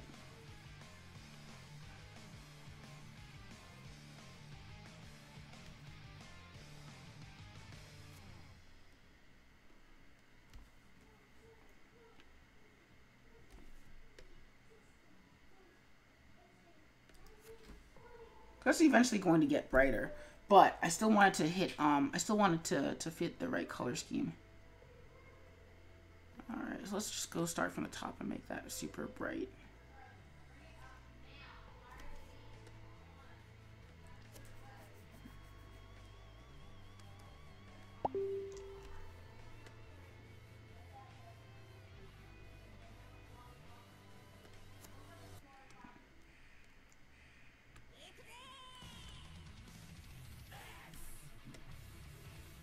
Okay, so that actually looked giving me the effect that I want. That's cool.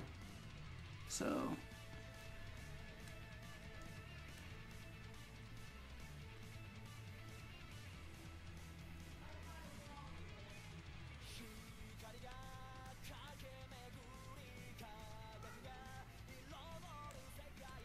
Let's make that a little darker.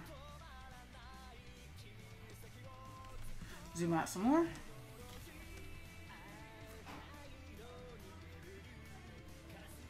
That blue is really working. Let's see if we can get this ready now a little bit on the action.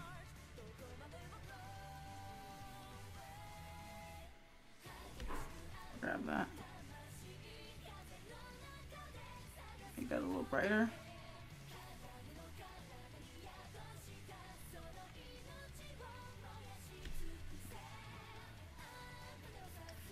Yeah, that works better. That just works better.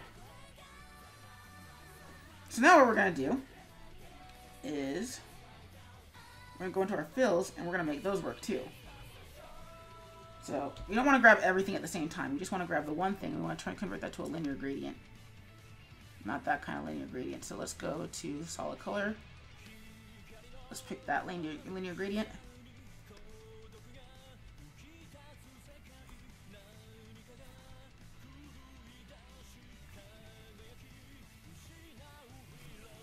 Instead of, we're going to start with white here.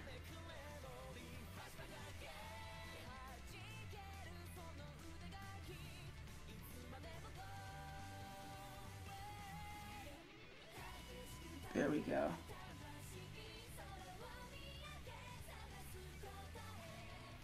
So from warm to cool color, it's kind of what we want. However, this is a little too cool for me. Let's bring it up so that way it doesn't super clash. Same thing here. So now what we're going to do is we're going to use it, and we're going to grab it, and we're going to post it to all the other colors too. Except our blue's getting lost, so we're going to grab that. We're going to bring that down just a little bit.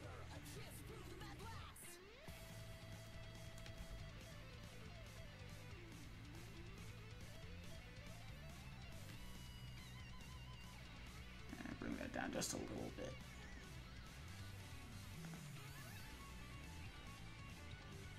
This is be a lot easier to finagle in a different program, but it is what it is. You take the bad with this, good with the bad.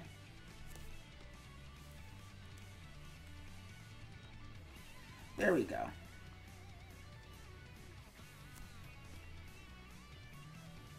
So, oh wait, we forgot the red. We need to do the red. So let's do that. Moo the Troller writes, greetings. Also, Whimsy likes that. I'm not sure what the thing that Whimsy likes is referring to, but I'm glad that she likes it. Also, Moo the Troller writes, greetings. Hey Moomo, welcome to the Script Stream. How are you doing tonight? So, same general dealy here.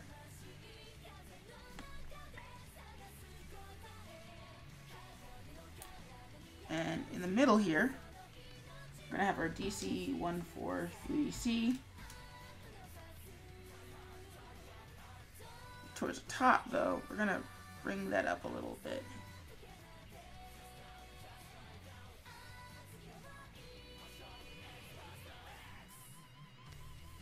And for this bottom one, I'm going to make that a little bit purple.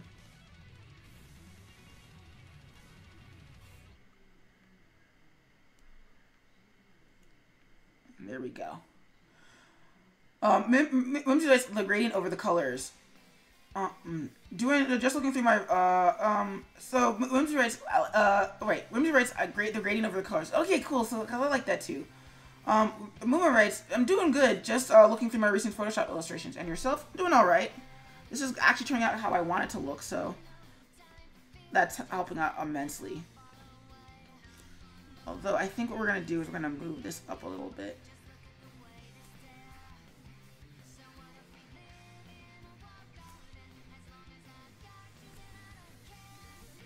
And let's see.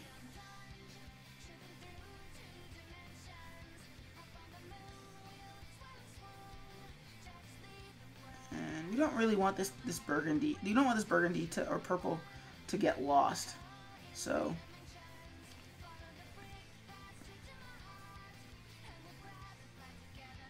yeah, but we don't want we do want the yellow to pop through. So what we're gonna do is put that like that. And move that up a little bit.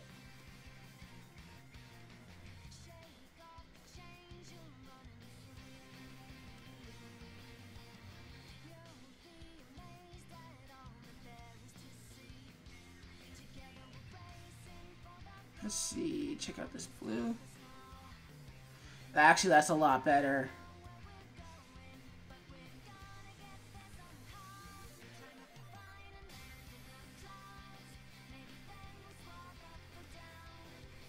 There we go. That's a lot cooler. Movement rates, is Photoshop or Clip Studio Paint an industry standard? Depends on what you're trying to do. It really does, because you can work in either program if you want. Like heck, if somebody asked me to do comics and I'd still do them in Animate, because the end result doesn't matter. So let's grab that and put that in there. It depends on what you're talking about for industry standard. Like if you're just talking about illustration, it depends on what you want to do. It also depends on whether you're working in a studio too. Cool. So let's look at that really quickly. Boop, boop, boop, boop. Actually.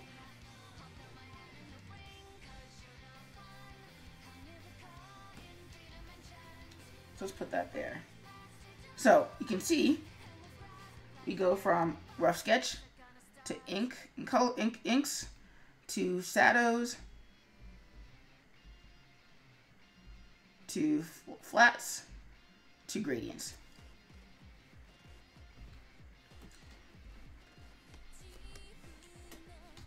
So in the case of character illustration, it really is up to you. For character illustration, it depends on if you work on a studio or not. If you're working for yourself, it doesn't really matter what program you use. And by working for yourself, I don't necessarily mean working on your own independent projects.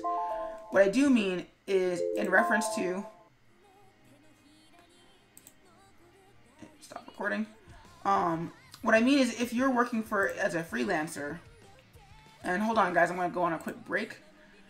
If you're working for yourself as a freelancer, and you're working for other people as a freelancer, then they're not going to really care how you get the JPEG to them. You can do the JPEG in Photoshop, you can do it in Flash, you can do it in Clip Studio Paint. It's up to you. However, if you're working in a studio, the studio only has a set amount of licenses that they have money for. So it's going to be up to you so then in that case, it's going to depend on the studio. Most studios are probably going to go towards Photoshop simply because it's an established brand. Where it's easy to troubleshoot if there's problems, or you can talk to Adobe directly. Whereas Clip Studio Paint's a little bit of a newer program, so you're probably not going to run into a lot of studios that have Clip Studio Paint. That being said, Clip Studio Paint is the better program.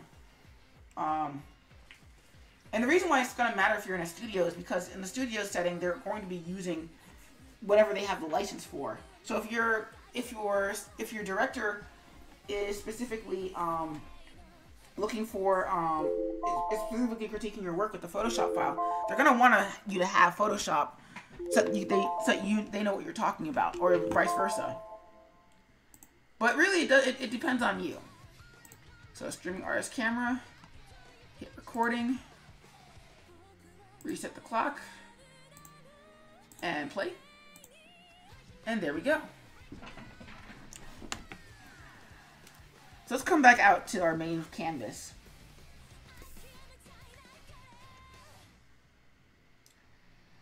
And since we made our first frame, our rough, we can go in, boop, boop, boop, and there's our final Crimson Fly drawing. But that's not the only drawing that we need to work on, right? So we need to do our background. So what we're gonna do is we're gonna duplicate sketch. And let's see, lock that, see what layer we're on. Make that visible. So they're gonna grab this. We're gonna call this background. We're gonna convert it to a symbol. Background. Hit OK. Go into background.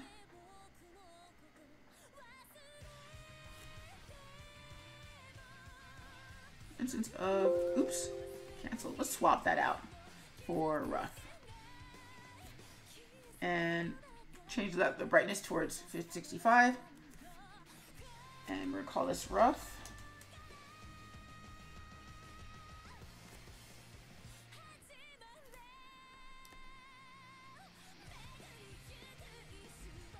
Actually, what we're gonna do is we're gonna go ahead in time to frame 5. And we're gonna click on inside there. That didn't work. Because there isn't 5 frames in here yet, so let's go in here. F6, click on that.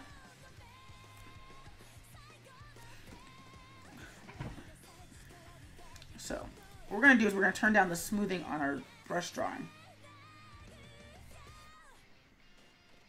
Oops. F7.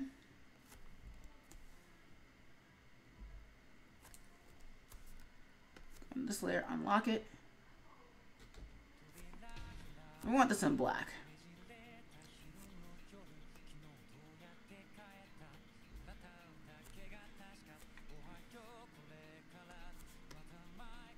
Alright, because the color's in white. Ha! Not bad. So let's make this black.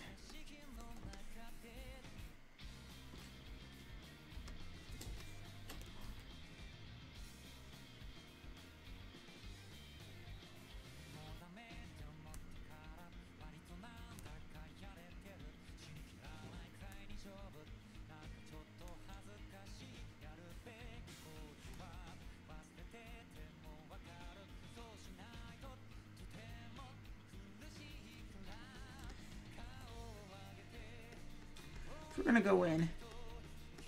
We're gonna fill this out a little bit. We're gonna make this kind of thin. The reason why we're doing that is just to make sure it doesn't feel like a clean line. We're gonna come back to that later. But first, what we want to do is we're gonna turn down our smoothing. So smoothing is basically the amount of correction that Adobe Animate does to your brush line. So if I do that, you can see it for a quick second before I release the button, you can see it kind of corrected. So we're going to turn off our smoothing. We're also going to save, because I haven't saved since I did the...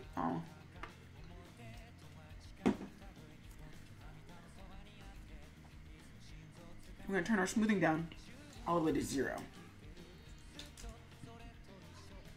And basically what this does is it makes my line very wibbly.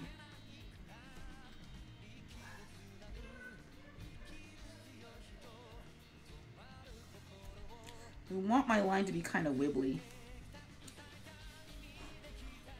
Because we want to feel kind of gravelly. And I find that the rougher your line is, the more gravelly that your drawing looks.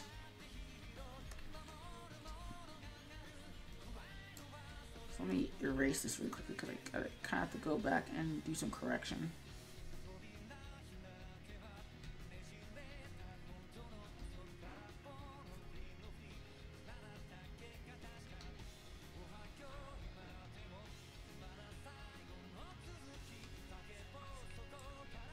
There we go.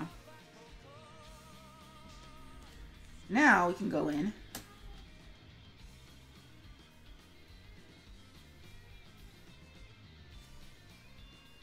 and we can fill in these grungy details.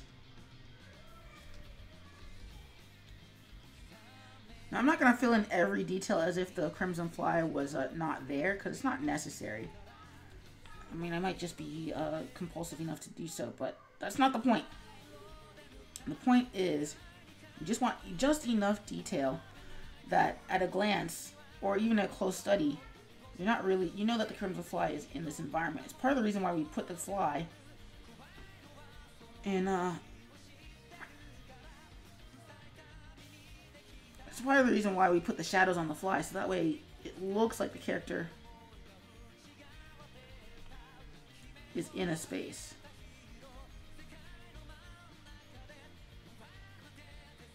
You remember what I said earlier about shadows grounding characters?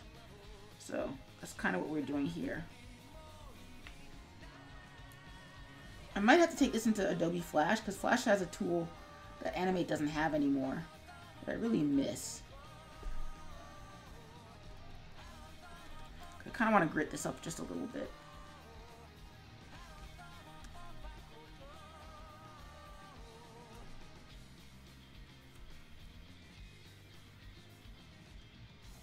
Actually, I really need to make this line a little bit thicker to match with the thickness of the Crimson Fly. So that way it feels like the wall's actually getting closer.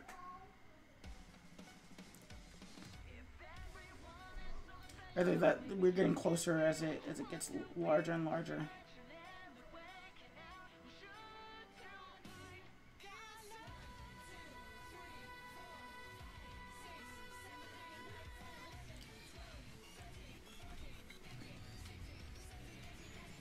You see, as we zoom out, it looks like there's a texture on the wall.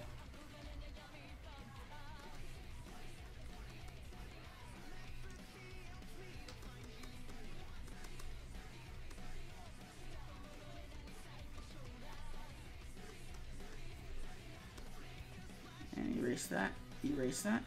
Boop, boop, boop, boop, boop, boop, boop, boop, boop, boop, boop, boop, boop, boop, boop, boop, boop, boop, boop. And again, we still need to do it on this side too. It's not going to be as thick or as visible. In fact, pro tip, if you're doing some lines and you want to show them as being even thinner than they actually are, don't actually finish the line. Leave it implied to the viewer's imagination that the line is finishing up.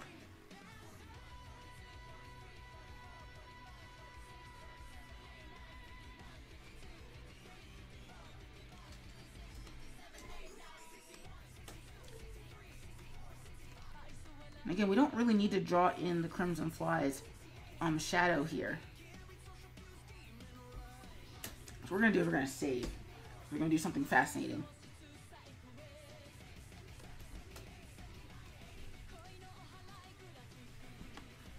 So what we're going to do is we're going to turn up this up to 60%.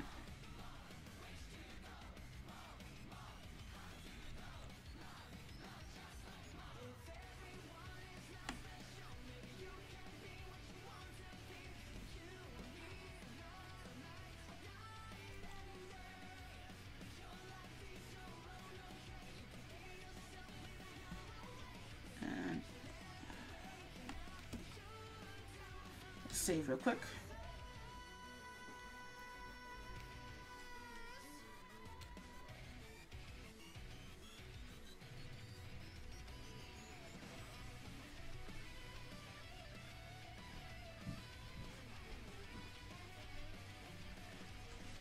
Basically, we want to imply that there's a lot of light on the ground, but not so much in the sky where people don't, generally kind of put lights in their house. So, lock that in. Whoop. Paste that there. Clean up our lines a little bit. Also add a little bit of lighting too.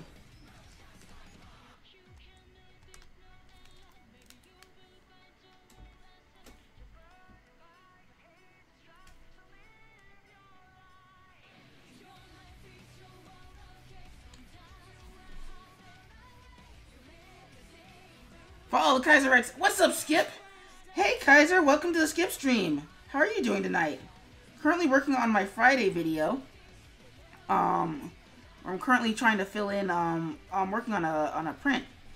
Cause I decided that I'm trying to start doing these the Crimson Fly strips as little mini stories. So there's gonna be a 4-day series wherein like the Crimson Fly gets into trouble, gets out of trouble, following the Kisho Tenketsu writing pattern. Problem is that only leads to 4 days of work, and I update every day, so every weekday. So I figured I might as well do a Friday print that can actually turn into a print later on. At least that's the hope anyway. We'll see how they do at conventions.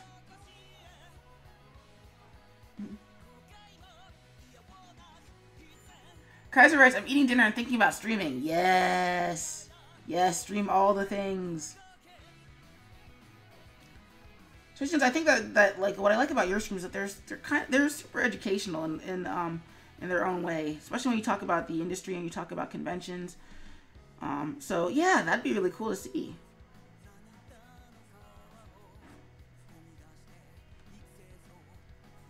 So let's see. Yeah, that's what I want.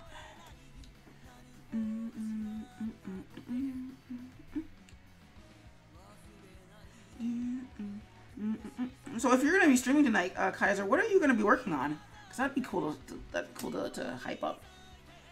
Let's fill that in. Yeah. Oop. What's your next convention? In terms of actually tabling, I'm not sure outside of GigaCon.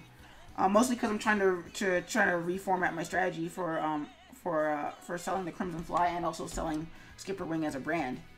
But in terms of actually visiting, I'm going to be at Universal FanCon coming up, not this weekend, the weekend after that. So yeah, that's in Baltimore. So that's where I'll be. I'll be wandering the halls. I'll be making friends. I'll be saying hi to all the people. I'll be buying all the stuff because it'll be a payday weekend, which is going to be awesome. So yeah, that's what I'll be up to. I do need to get back into convention circuit, but I also need to reformat my table because I don't think I sell things. My table's not the best. At least my current design for my table is not the best for selling things, and I need to fix that.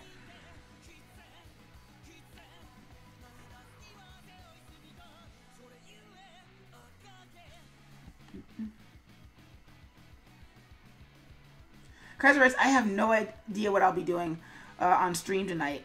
Well, that's sometimes the best way to go. You just start off and you just go spontaneously. But Kaiser will also be at the table at Universal FanCon with the table. So if you guys get a chance, look for the giant afro. It's enormous. You can't miss it, and you should totally buy Dark Legacy, the trading card game.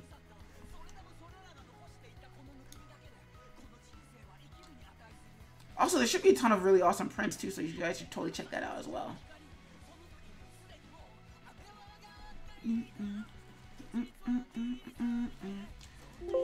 There we go. So there's that building.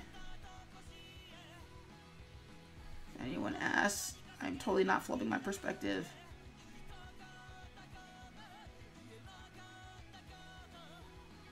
Ugh. Let's straighten that out actually a little bit.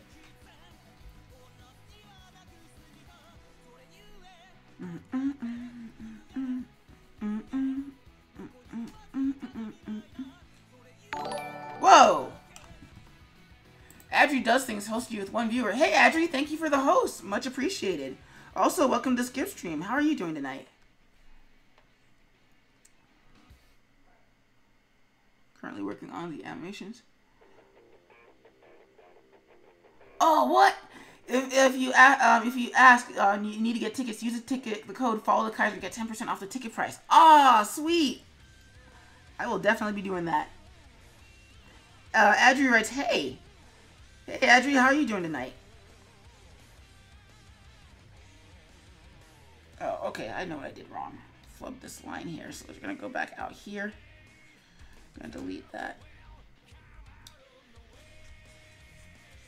There we go.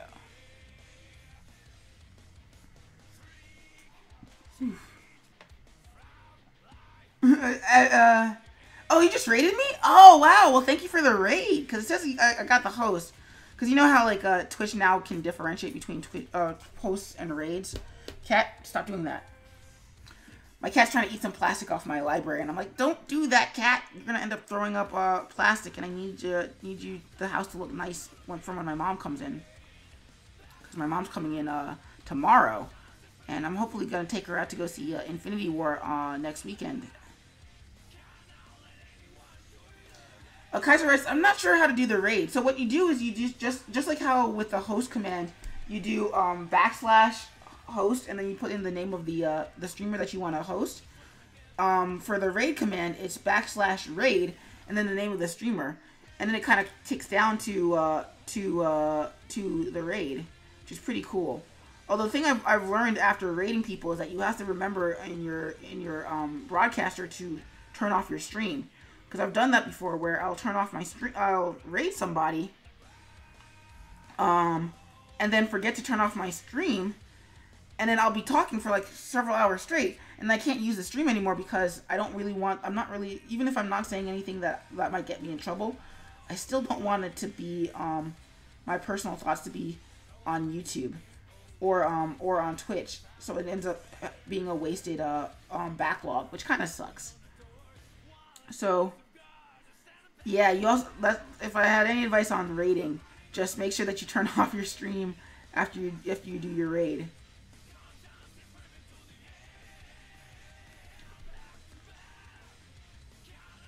It's funny because it used to be there wasn't a command for it. You just did it, and you just announced to the person that you were raiding that you were raiding them. But now Twitch has just made it an official thing. Of course, the other thing you also have to watch out for is that make sure that the person that you're raiding is open to raids too. Because I've had that happen where somebody is not open to being raided, and they turned out that like that backfired, and they forgave me for the raid, but they're just like, don't do it again, please. I was like, yep.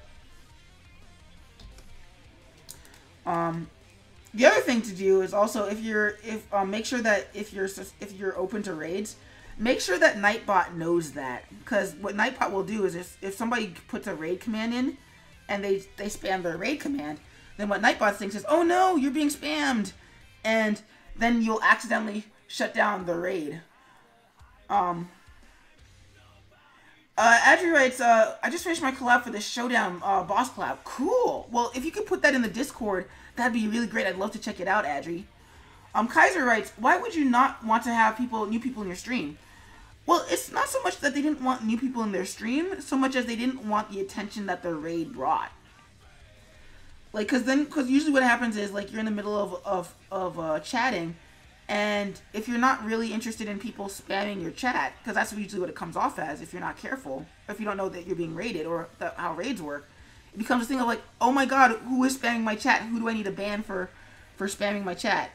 And that's no bueno. I really need to stop using no bueno, but pas bien doesn't really read as well. But yeah, different strokes for different folks. Like, some people just don't like being surprised. Or they don't like being surprised in that way. Which sucks. But hey, what can you do?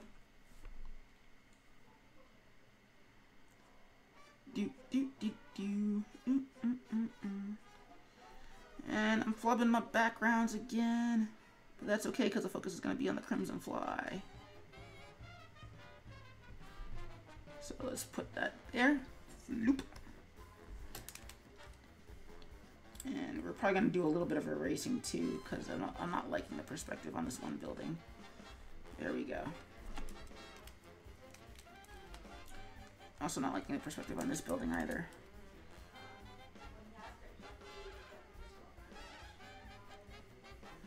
Andrew writes, you're animating, right? No, I'm actually just illustrating tonight. I'm not doing any animation tonight. Mostly because I'm saving that for Saturday. I've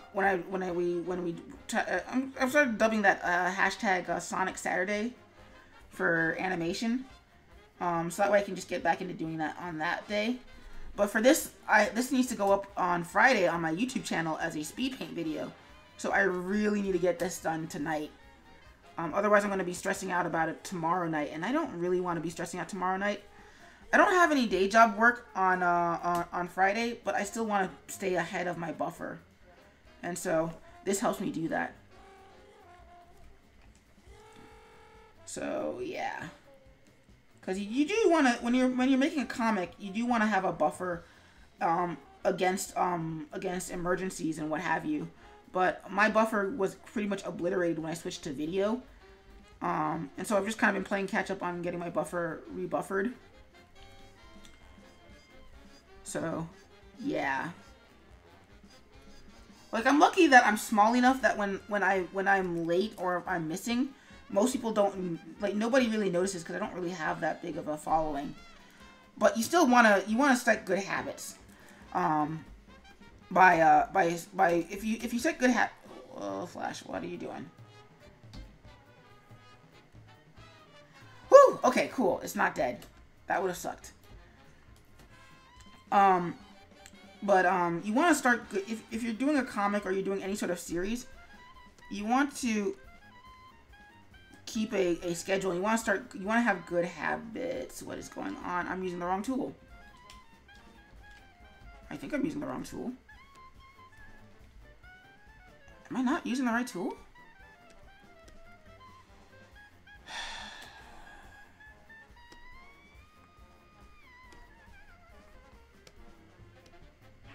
What the heck is going on?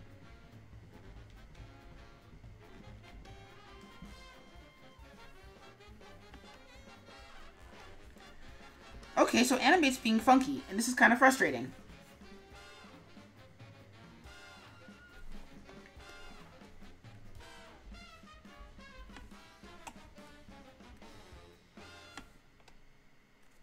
That's the brush tool.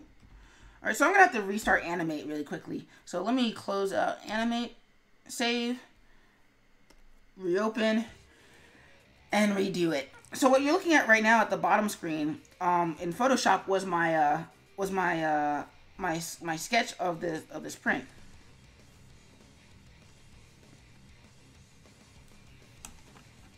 Okay, now my entire computer is being done. This is a problem. Task manager, help me out here.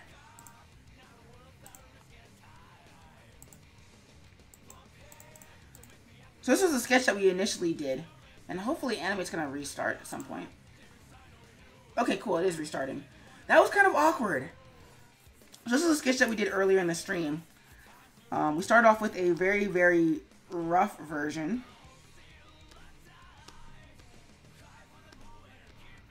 Just to make sure that establish that our basic shapes were working. And then we went in and did a detailed version on top of that. 50. Yeah, everybody's writing save. Yes, I most definitely did save. Because nothing is worse than losing everything from 3 hours ago. Though admittedly, I'm not crazy worried about losing it. Mostly because I always, whenever I lose my work, it's always just an opportunity to do it again better. So let's go back into our backgrounds. Okay, so our brush is back to normal. I don't know what happened. I'm not really crazy worried about it yet. Mostly because we're pretty much almost done with just straight up inking. But that is kind of weird.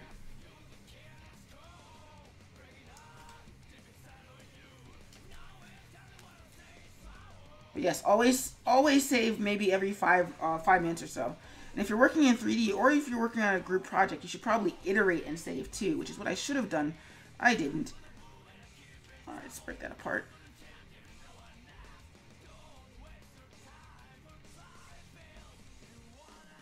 That was weird. So, boop. Bring that down. And bring that across. You can see where my first perspective is kind of wonky, and most of my college professors are probably, well, they're not rolling their grades because none of my college professors are dead yet, but still. Yeah, that's kind of working. And then some hatching again.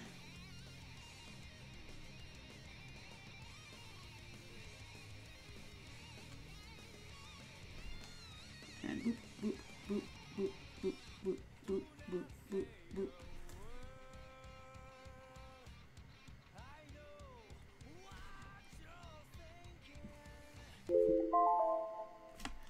Alright, timer says it's time to hit stop recording. It's not time for a break, but it is time to stop recording. So that way I can keep my my recordings to half-hour bursts. If I always, because the reason why I have part of the reason I have a timer is to not overwork myself. But the other reason I have a timer is because After Effects can only take content in 3-hour bursts. So if I work for 3 hours straight and then forget and don't remember that I've worked for 3 hours straight, then I end up with like 4 hours of content that has to be edited down to 3 hours of content. Not edited, chopped up into 3 hours and however much content that I need. And that's no good. Also, this is too large. That's why that line was so thick. So it's just better to edit half-hour bursts rather than editing hour-long or 2-hour-long or 3-hour-long bursts and risk missing something.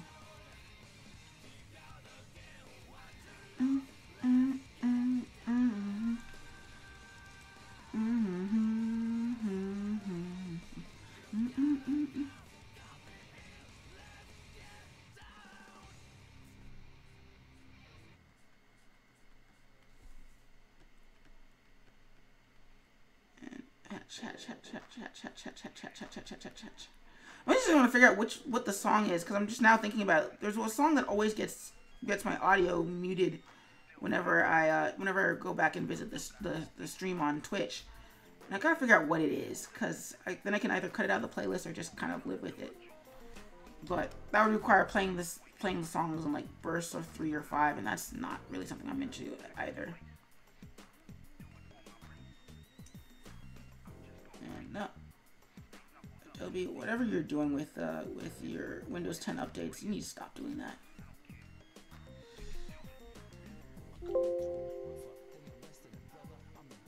There we go.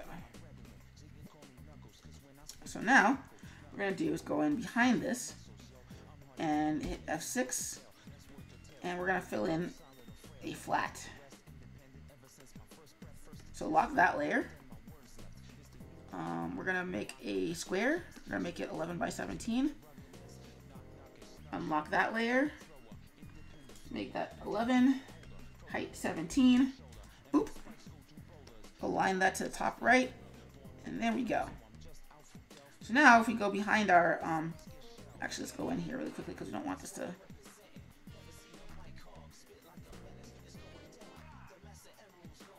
so boop, boop, boop. Oh, we didn't have a shadow layer. There we go.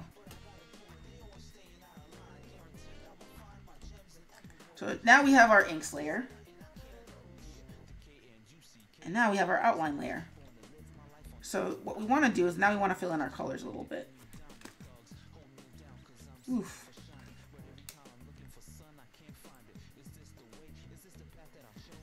So F6. What we're going to do is we're going to put this on its own separate layer. Lock that really quickly. Make 2 new layers. We're going to make one layer. We're going to call it Fill. We're going to make another layer. We're going to call it Mask. And we're going to do the exact same thing that we did with the CrimFly.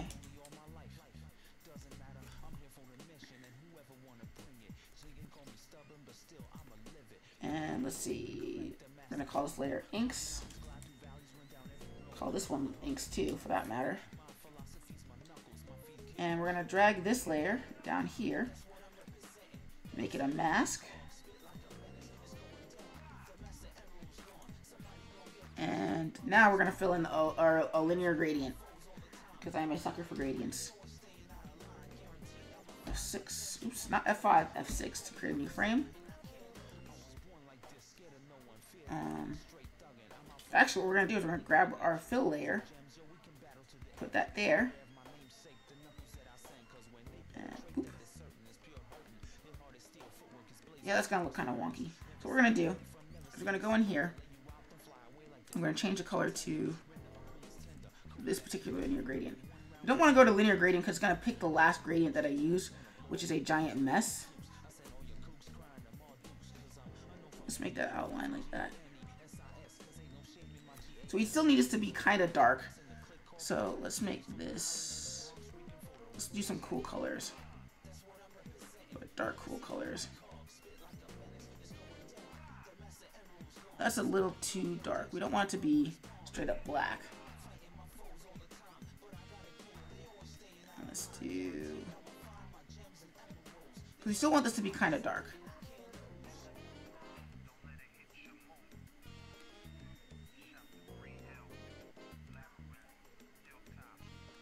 Bring this down a little bit.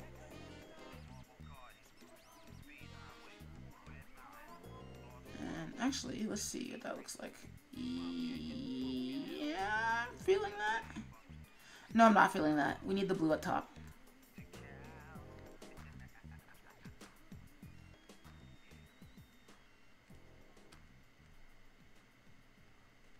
And let's make that a little orange. That's probably, no, that's just not working.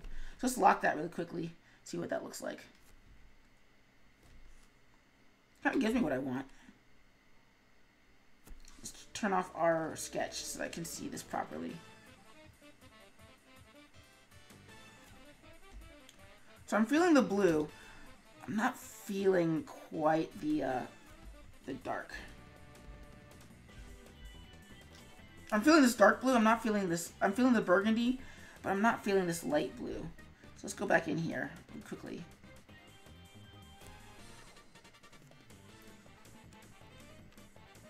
that a little brighter. Not too bright. We still want to be able to see the red. Or rather, we want to be able to see these bricks at the bottom here.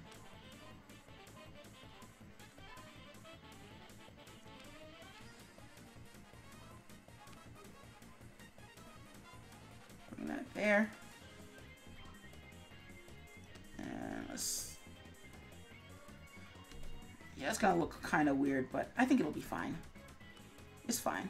It's all fine. It's fine. We are fine.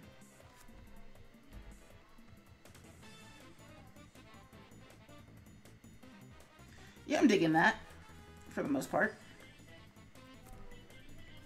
So now let's go into our fill layer. Yeah, I'm feeling that. So now we're going to go into our fill layer, and we're going to make a radial gradient. Let's bring that down here.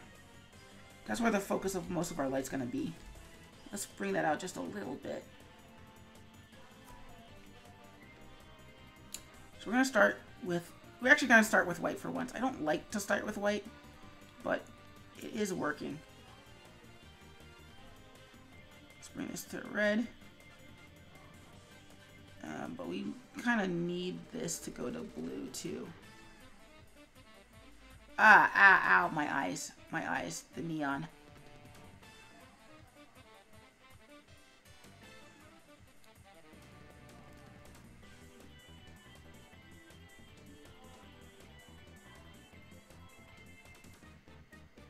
So the cool thing is that it's mostly working. Not quite, actually we need something slightly brighter, but we don't need straight up white.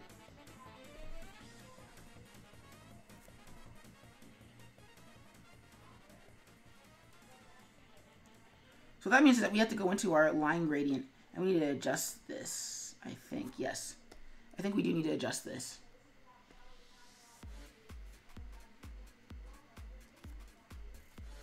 Because this needs to be brought down a little bit.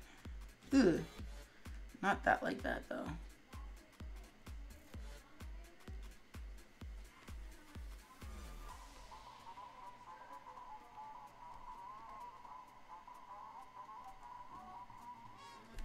Just lock that and see what that looks like. That's a lot better.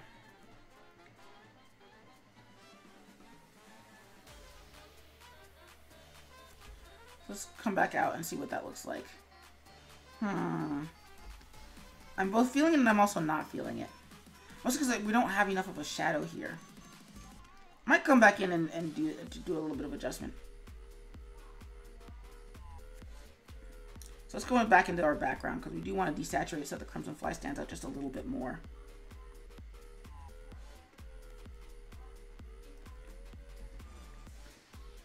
F6, grab our fill.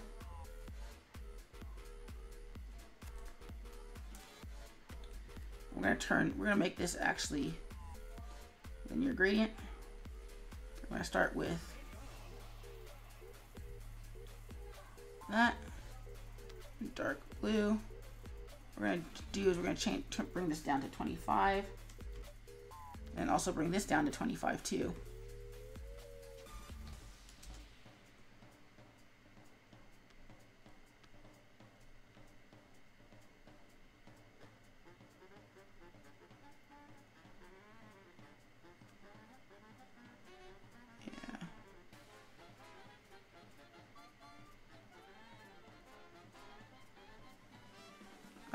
Too saturated.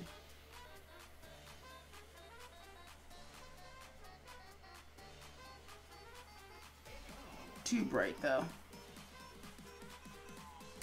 Let's see what that looks like.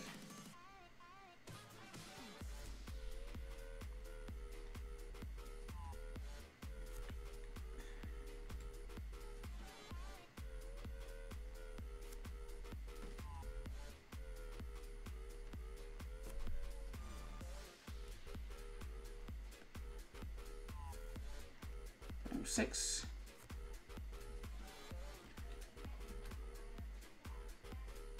Oh right, because the Crimson Fly loops. It doesn't go to its next frame. Oops, my bad.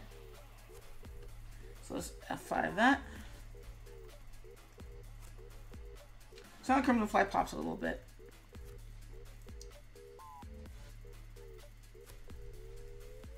So we're going to go in here one more time. I'm going to make a new layer. I'm going to call this mood.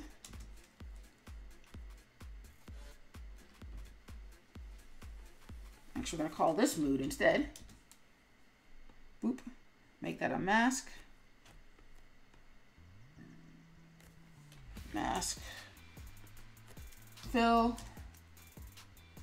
F6. So what we're going to do is we're going to grab, copy this.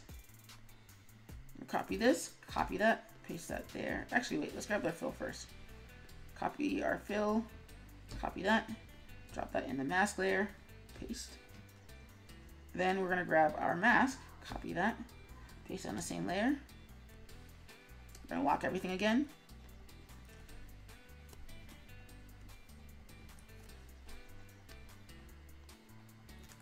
And we're going to make this 15. Actually, we don't really need it in this layer, so let's delete this. Actually, let's see. Yeah, let's keep that. Sorry, this is sounding kind of confusing. I'm not entirely sure what I'm doing at this point.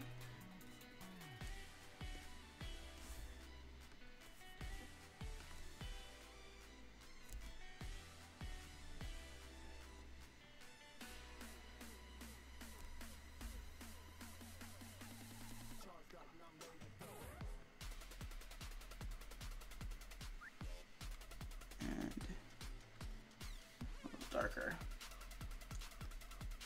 So let's change that to 15. 15. And 15.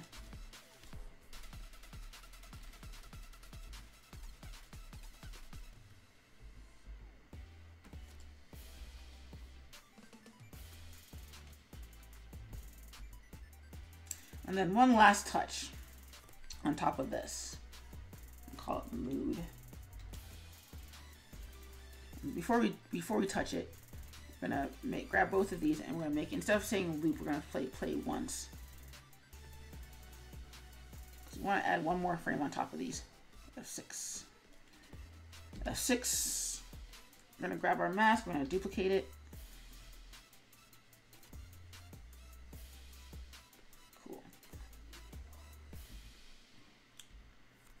And what we're going to do is we're going to turn it into a linear gradient again.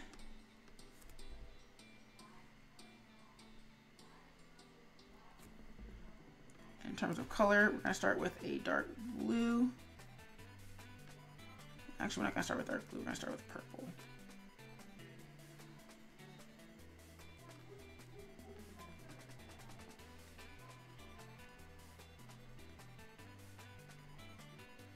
Start with a purple, go to a bright orange, or rather pinkish orange. This is me not knowing my colors. It's kind of dumb. Then bright up. Whoop. All right, so now what we're going to do is we're going to change that to 15. Change this also to 15. And 25. And also 25. So let's see what happens when we lock it. So now everything kind of harmonizes. It's kind of cool.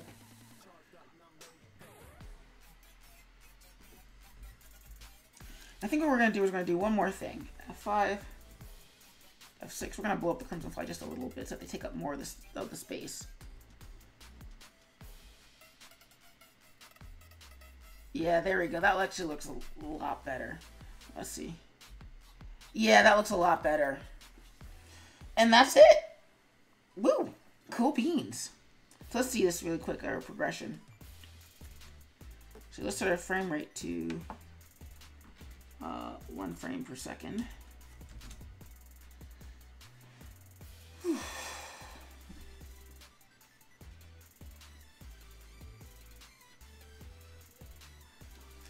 Actually, let's add a few more frames. Oh wait, I can't do that. It's the 0.5.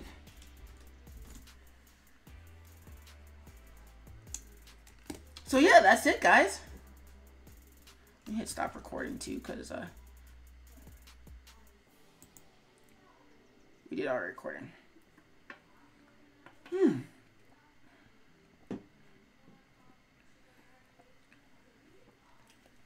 So what I'm gonna do is I'm actually gonna call it a night on stream because we did everything that we wanted to do, and I don't want to overstretch myself by not doing something I shouldn't by doing something I don't want to do, or rather, I don't want to extend it way further than I should. So we're gonna call it a night here.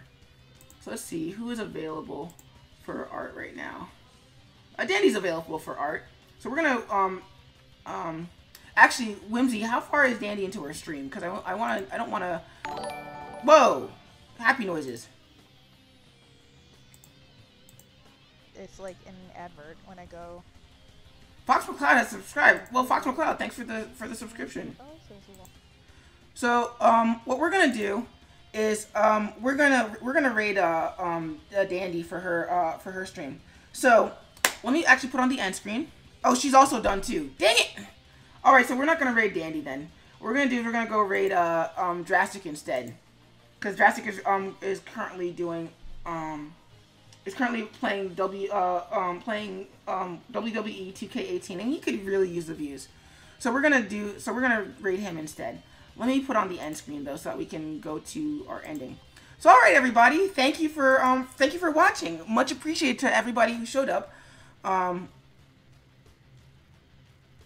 Kaiser writes, sorry I'm not up and running yet. Kaiser, that would have been really cool to pass you the views too.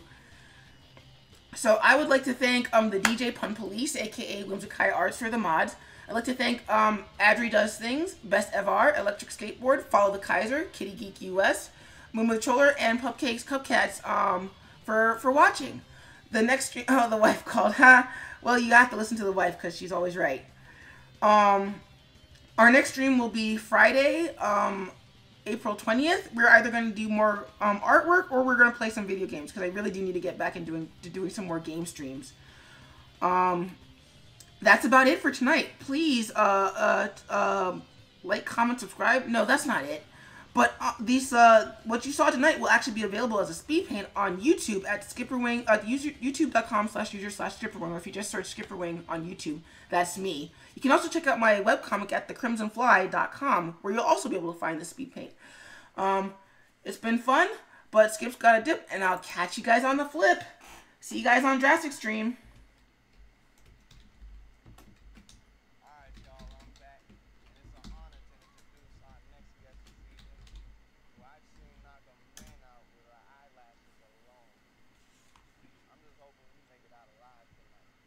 Performing the jam and new single, Dance Apocalyptic.